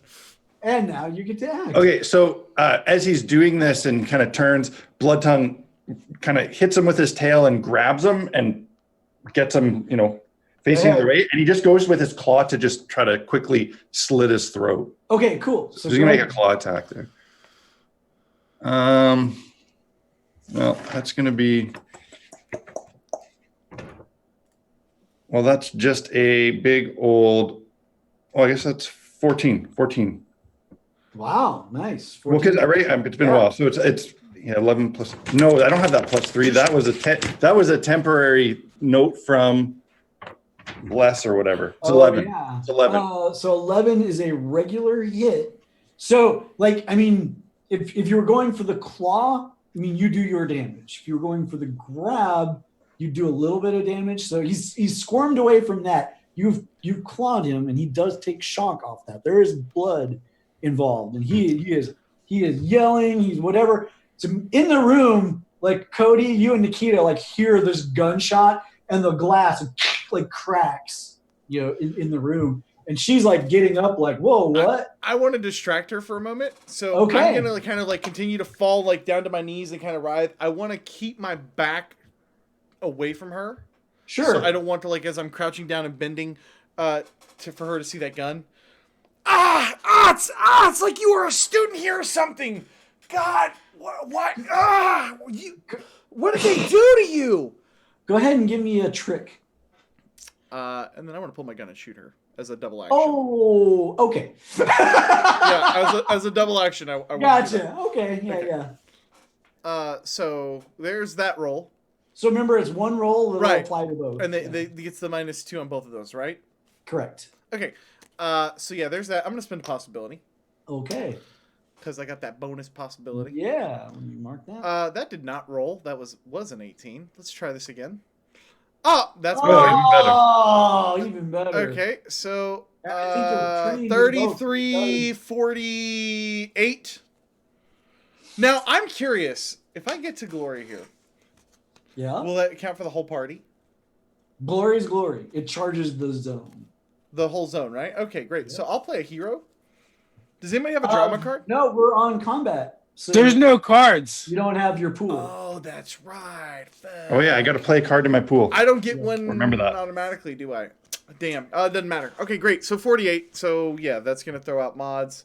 48 is a plus 13 to my missile of 8, so 21. So I'm gonna say that the player's call is like when you do that, like she completely falls for it. She's like what? And she doesn't get an action at all. Like she's gonna be stunned next turn. And you've got the outstanding hit with the gun. Outstanding is how many? It's plus 2 bonus dice. So an extra 4 damage on top of my Glock of 13. So 17 damage. And that's the end of my turn. All right. Yeah, no. So like bam, like blood, she takes 2 wounds and normally she would be able to soak, but essentially she's so tricked that like it doesn't even trigger. You just like get So confused. I will take so hero confused. into my hand. Okay. There are guys running up with guns. They're coming. You guys from the basement, you're on the way too. So you'll be able to essentially meet the gunmen on the way. And so basically everyone's in. You're just not in the same location right now. So this We're all in combat. You're all in combat. Do we have a layout of the building? Not really. Like that's something they didn't have before. So you're kind of making best guess. You're running down. So I would want for me and Lee, if he agrees, to go where we think the kids are going to be. You think they'll probably be on the higher levels. So you'd have to say, we're not going into the fight. We're going to go up to talk to the kids. How do you feel about going after the objective, Lee? We need to get the kids. Right? Yeah, that's what we came for. Jeremy? Do you hear this I bullshit? mean, that's the goal. We need to do that. I don't know what the gunfire is, but we're not supposed to be shooting the kid. Okay. We need to find them. It's completely legitimate. So, like, we have an in and out. We can complete our mission. We can go find the kids, go into the sewer. Cody got his great distraction, which is awesome. So we'll go into the sewers and leave, and they can stay behind and shoot the guys. So heroes do get to go first, but villains are going to have a flurry. Uh-oh.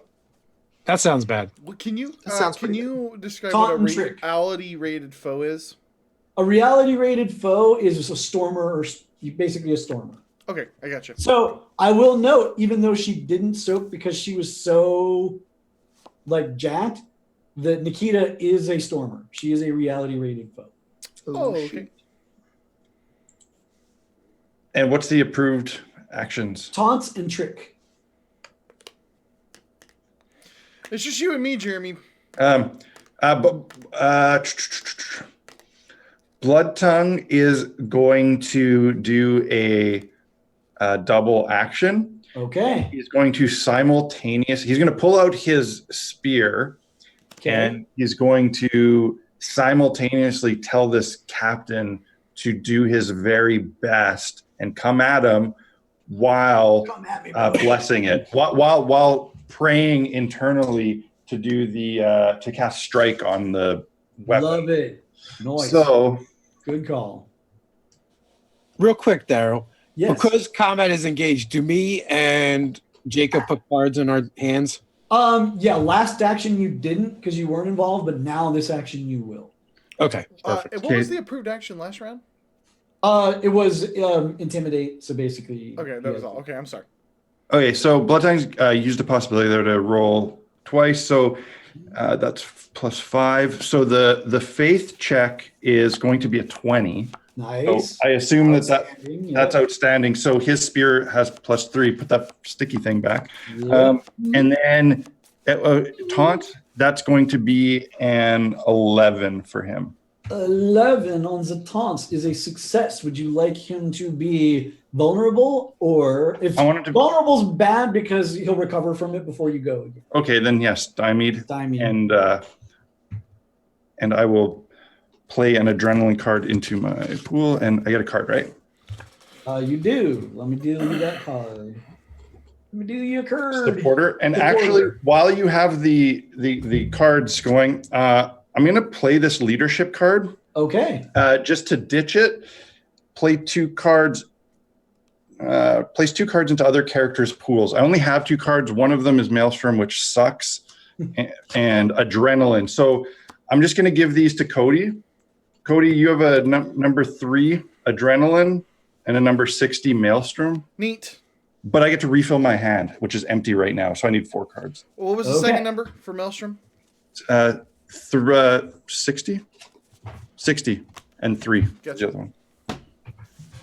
And Cody, I'm sorry, Blood Tongue. So I need to refill my hand, which is at 0, so 4 cards. Yep, I just put them in the chat. Oh, is that those? Okay, cool. Yep. I'm gonna shoot this lady. Okay. What does she look hurt? Oh yeah, she looks shot. She does not look good.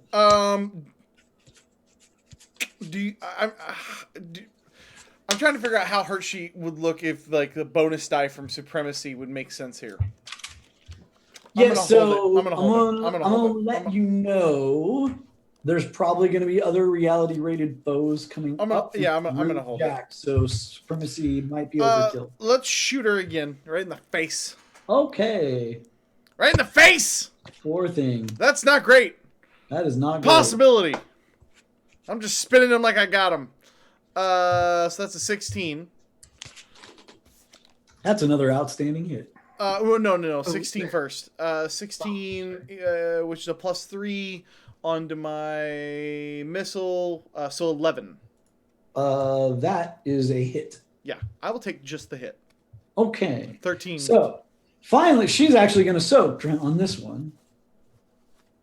Oh, no, she's not. She's a she's not now. Oh my god! I'm gonna take coup de grace into my hand. She might as well not be. Yikes! She might as well not be a possibility rated the way she's going. We got this, Jeremy. She's not doing good. Okay. That was you, and that was Jeremy. Now they flurry or something. The other guy. Well, no, the other crew. Like, so there's guys in the hallways. We're still in the same. Yeah. Yeah. You.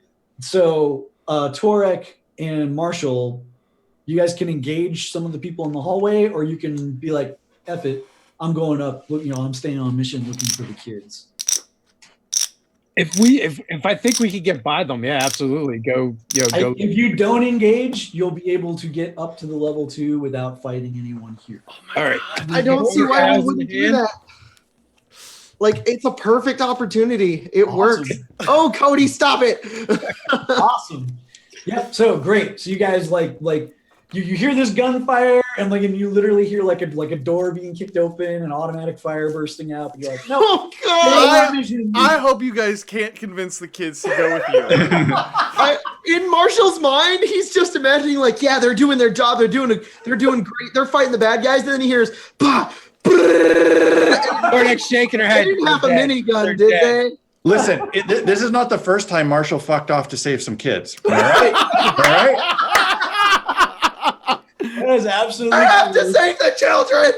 That's absolutely true. Okay, so so the door kicks open. There's 2 guys, and they're blasting away with what essentially are AK-47s. This is against Cody. So 2 of them is +1. They are definitely gonna hit me. Blasting away. So this is total +5. 19 is the base. That's a +11. Oh, let's see. Jeremy, I'm about to die. So that's a 21 against your dodge. Of 10? Yeah, so that's an outstanding hit, it looks like. So 14 is where we start. Oh, 19 so far. 21 I'm so about to die far. for real. Jeez. 23 damage as they just. I have no idea how to calculate 23 damage against my 9 shock and 3 wounds. Okay, so 23 minus 9 becomes 12. That's 2 wounds and 4 shock. I'm gonna try to spend a possibility to soak You that. probably want to soak that. Yeah, it seems like I have you as having 1 possibility left now. Oh my god, it didn't roll. Oh my god, it didn't roll. Thank you, God. Was it a 1 in the gutter? Oh my god! Yeah! Nice. Have some bullets. Next round. Actually, this round, when they flurry, I die Yep. permanently. Yep. I blame Jacob. Probably. This was our plan. Nice. Yep, go for it. Okay. Meanwhile, another 2, like they're like kicking down the door on the other side and doing the same thing.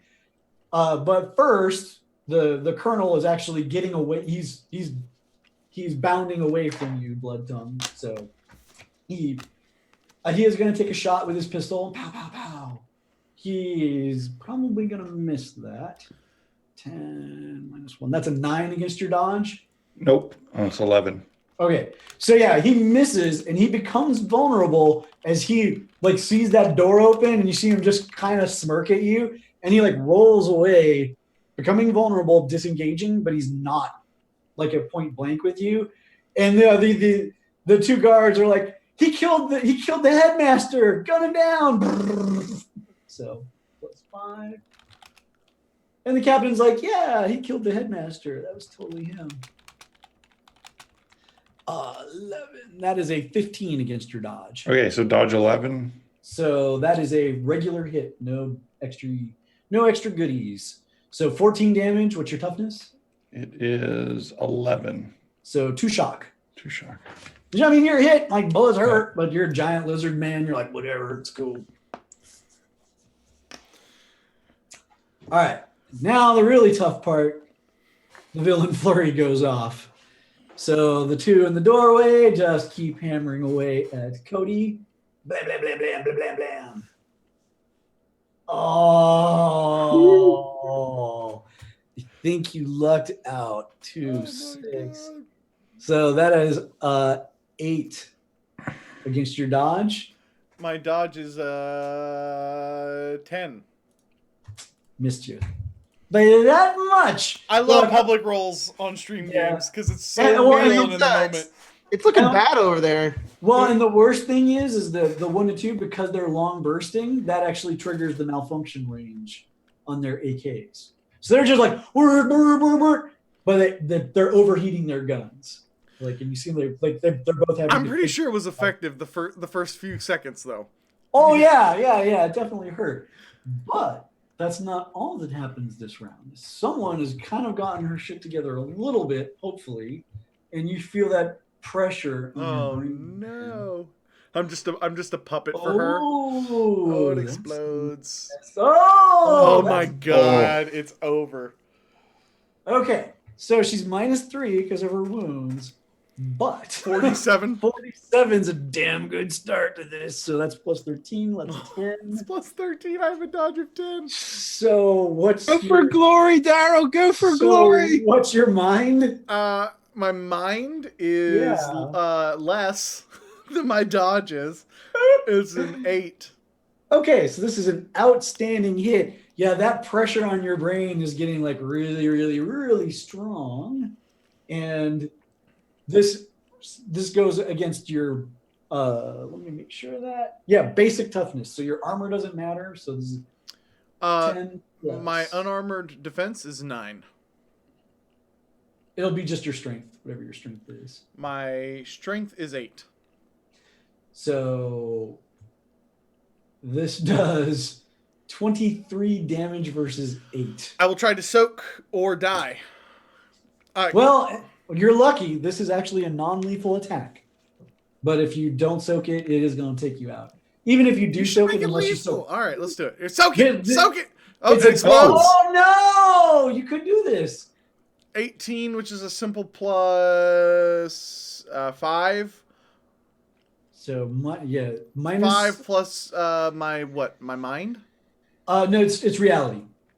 You're wounded -2. Oh god, my reality is a 13. You're soaking. So 13 plus 5, 18. 18 soaks 2 wounds. She did. Did I say 23? Sure. I think she, yeah, she did. So you soak all the shock from that, but you do take a 3rd wound, non-lethal. It's a non-lethal wound. Yeah, but yeah, you feel that pressure. It's just knocking you out. It's a mind blast, which he's using on you. I'm out, Ski. You're not out actually. A 4th wound is what takes you out. Oh, okay. You're -3 to everything, and that non-lethal one recovers very quickly compared to the others. But yeah, you're feeling that one. You're like, oh We're fine. man, We're totally fine. it's crushing your brain. And meanwhile, Blood Tongue, you get shot by more gunners. If the villains go again, Jeremy, it's over. Yeah, that's not good. That's not good, right? They can't go first. So that's +3, 7, 8. That's an 18 against your dodge. So that's 7 over my dodge there. No good. That's a good hit. So 16 damage against toughness 11. You said It's a difference of 5. that's a wound and 2 shock. Would you like to soak? Yeah,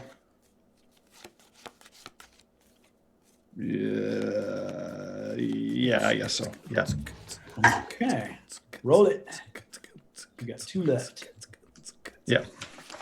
All right. Nice. So that's a reality. Is that what that is? That's right. 15. Yep, you're good. No problem. Reality rewinds a little bit. Those bullets off you, and the captain's gonna blast away with his pistol. He's not in good shape. 6. His stymie recovers finally. That's a good thing. But he misses you. Yep, he misses you with the pistol. Bam, bam, bam, bam. Okay, that's you guys. New round. Hallway team. Oh. Showdown is the card. Heroes go first in flurry. And we flurry? Flurry? Yep. So flurry is basically we get another action. You get basically 2 full actions. Yep. Can you Trick is the approved. Trick? So can you the room, just to recap, there's 2 small rooms basically. CODY, the woman teacher, and the captain are in one room, and there's a bunch of gunners. They were in the hall, They're and kind they of literally swarming in. Yeah, like they've kicked open the door. They're not in the rooms. They're standing in the doorways, just gunning you guys. Okay. Blood Tongue, he's kind of like in between the 2 rooms. He's going to lunge in and just try to impale the captain with his spear. Yep. Yeah, captain's in the room with you. So yeah, you just move up. Oh, ouch. Well, that didn't happen. Does not work. Yeah. So, I mean, the bright side is you're not doing anything that would disconnect you. You're like, I stick him with a spear. That's cool. Like, almost in any reality. So you totally swift it. There's no way to recover from that. The other bright side is you are in try again. Flurry. Combat. Yeah. So if they try to shoot you, they would blast him. Is the other nice thing. So yeah, go ahead and. Do we get to do the flurry immediately? I thought we had to wait to go through. Normally you let everybody go, but he's just like, rah! Yeah. Stab. There we go. There we go. And you know what? I'm going to spend a possibility, and I want this to be big. So it's 28. Okay, so that is a +9. That is 11 plus 3 is 14 plus 9 is what? 6, 23. 23. That is an outstanding hit. Okay. Look good for the captain. 11 plus. That's 2 dice, right? Yes. Boom. So that's 16. 17, 18, 19 because of the strike cast on it. There you go. So 19's enough. You like stick it through, and you just pick him up like a rag doll and nice. Toss him down. He's dead. He is done for. And in that same action, he's just going to yell out and just not actually try to do it as a double action, but he's going to yell to stand down to the captain. Your captain's fucking dead. Yep. Yep. Absolutely. Get out of my mind, freak! And I'm gonna fire off at her. Oh no! Oh, poor thing. 19, which is a +6 to my fire combat. So that's a 15. Minus 3 is a 12? Because of your wound, so 12, that's going to hit her. 12 is going to hit her. Neat. 13 damage to her. Suck it. 13 damage. She Hey, does Torg, do you think they're okay? I'm sure they'll be fine. Then I'm going to play... Hang on, she's going to try and soak. She fails to soak. She goes down. Can I not... Does she drop? She does. She drops. She's dead. Looks dead. They're still totally shooting. dead. Looks dead. That was an Great! interesting. With my choice of second language. action, I want to play a trick to pretend to be dead. I'm gonna just get out of my mind, freak, blam, blam, and then just like, Oh, the psychic. What killed him? so these motherfuckers will shoot Blood Tongue some more. And not So me. he tricks Blood Tongue, and Blood Tongue leaves him. And you'll be fine. Give me a round. Give me a round. So I'm gonna play a trick and pretend for my absolutely. next Roll it. action. That's the saber dice 4 minus the 3. I really need to pretend to be dead right now. So I'm gonna We play. got one possibility left. I don't have any possibility left. Hey, wait, Daryl, can I play I'm a gonna card play from my my hero floor right now? I'm gonna play my hero. At the end, right at the end of your action. No. I put it in my pool, but can I use it? Yeah, once it's in Oh, your yeah. pool, you can I'm use it. gonna be a big inspiring speech guy and be like, "You are so good at being dead, so believable and awesome at that." I'm gonna play Inspire, so every Storm Knight can either get one possibility, draw a card from the Destiny deck, or recover 3 shock. Okay. And I'm gonna take a possibility for that. Okay. I really need to take a possibility, but instead I'm going to recover the shock. Okay. No, I need the possibility. I'll take the possibility. Yeah. So, And I am going to rule that because the other two aren't here, They don't hear it. they don't hear it, so they get nothing. okay. Sorry, guys. I'm going to keep the possibility that I just got, and I'm going to spend my hero card. Okay. So, 4 plus 17 is 21. 21 is an +8 bonus to my trick of 9. 17 minus the 3 is a total of 14 to trick them, to let them think that I fell dead. Okay. Would you like them to be stymied, probably? I would like them to believe that I'm dead. Yeah, you didn't quite put it all the way over on them. I will spend my possibility. But they are hesitating. I'll spend my possibility. That's another 10. So I forgot what the original number was. It was 27, wasn't it? Yes. It was 21. So that's a 31. So that's that goes up an extra 2. That's a 16 now. 16 Nice. is still not going to put it all. Oh. I have nothing. I have nothing left. I really So- just need them to believe I'm So dead. they're hesitating, like they've got the -4, but Stymied. I don't want them to attack me.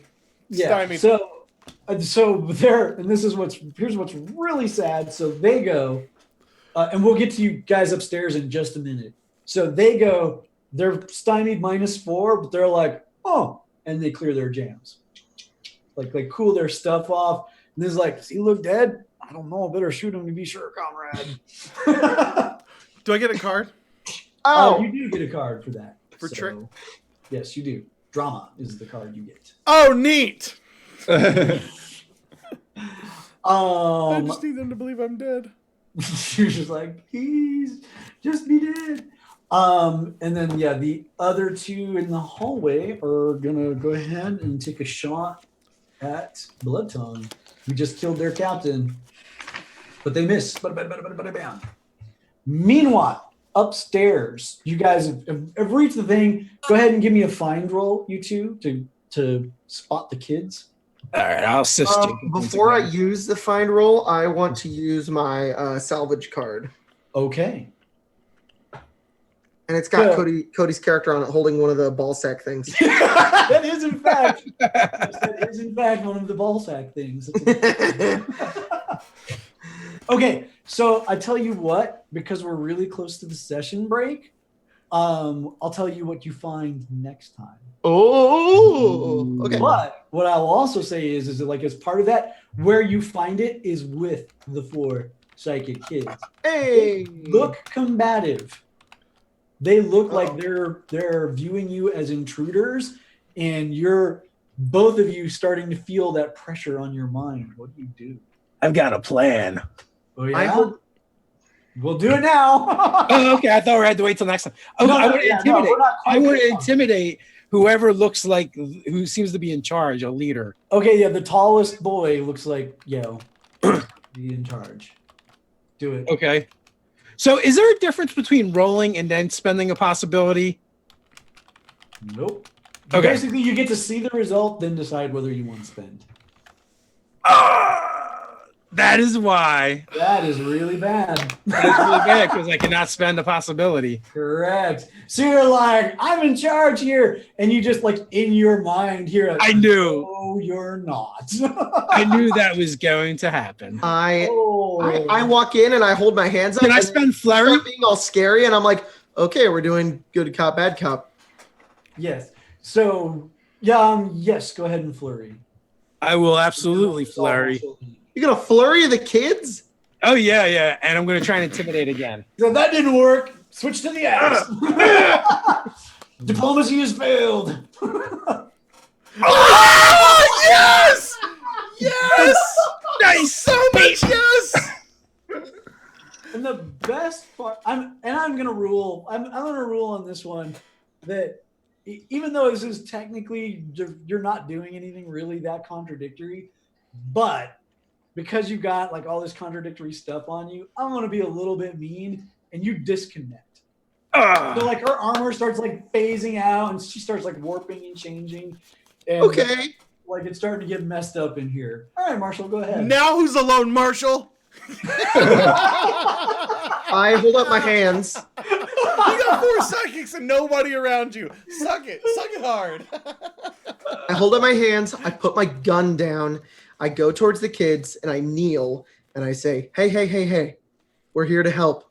I'm a police officer. I'm here to save you. You need to get out of here. You got to come with us. We're going to help you.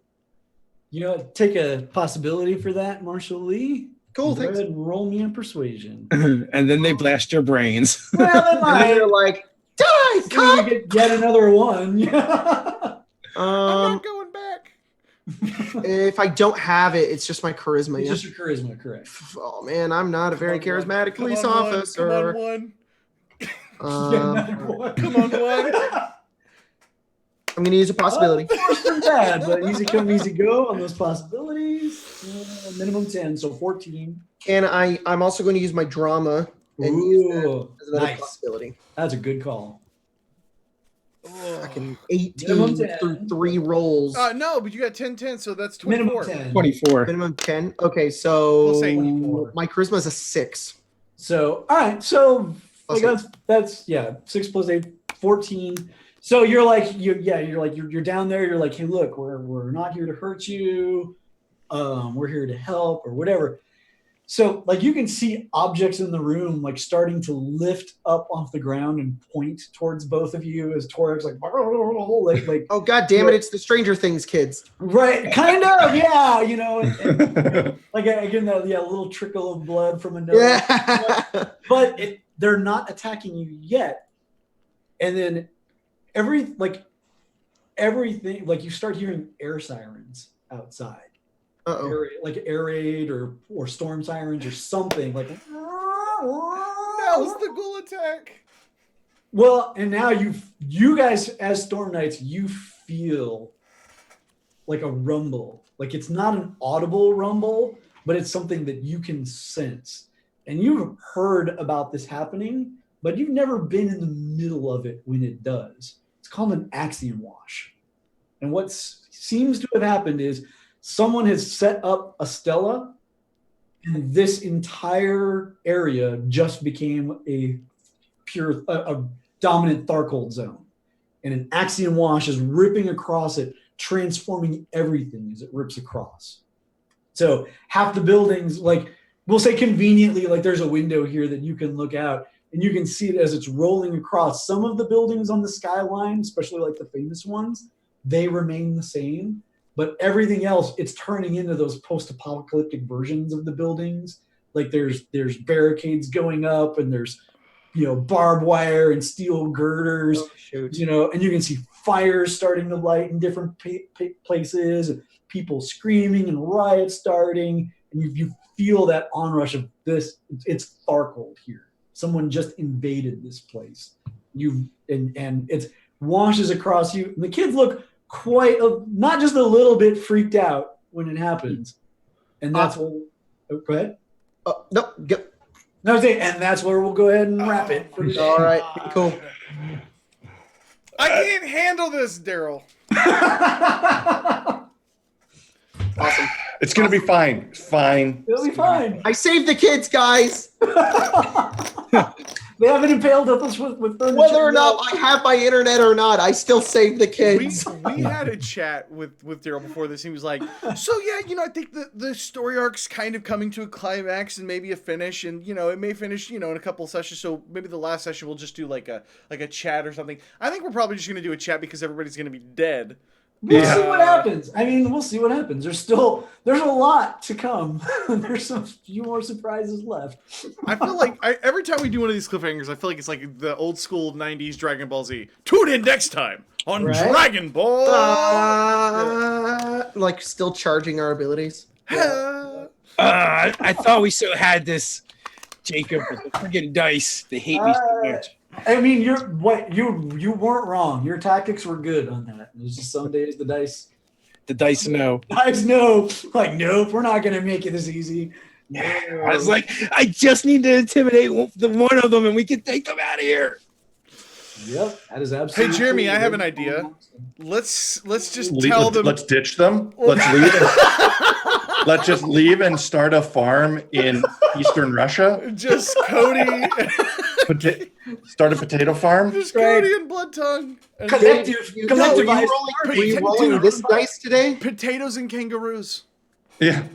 Is it all ones? All ones. We'll call it patty cakes. It'll be perfect. Thank you guys so much for hanging out with us. And this is stressful on us as streamers. I'm not going to lie. It's very stressful. In the comments section, place your bets as to the order of character death next session. And the winner gets a emoji trophy. Emoji trophy! Are you doing that in Photoshop? Because I'm not. there is an emoji trophy. You just use your keyboard, man. It's a no. Push the button. We will see you guys actually tomorrow. We will see you guys tomorrow for more of the Karo Stones.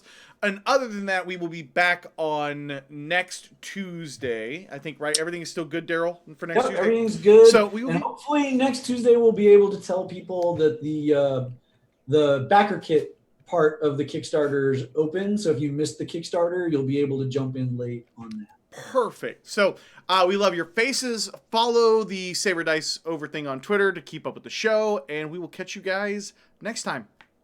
Adios. Stay nerdy.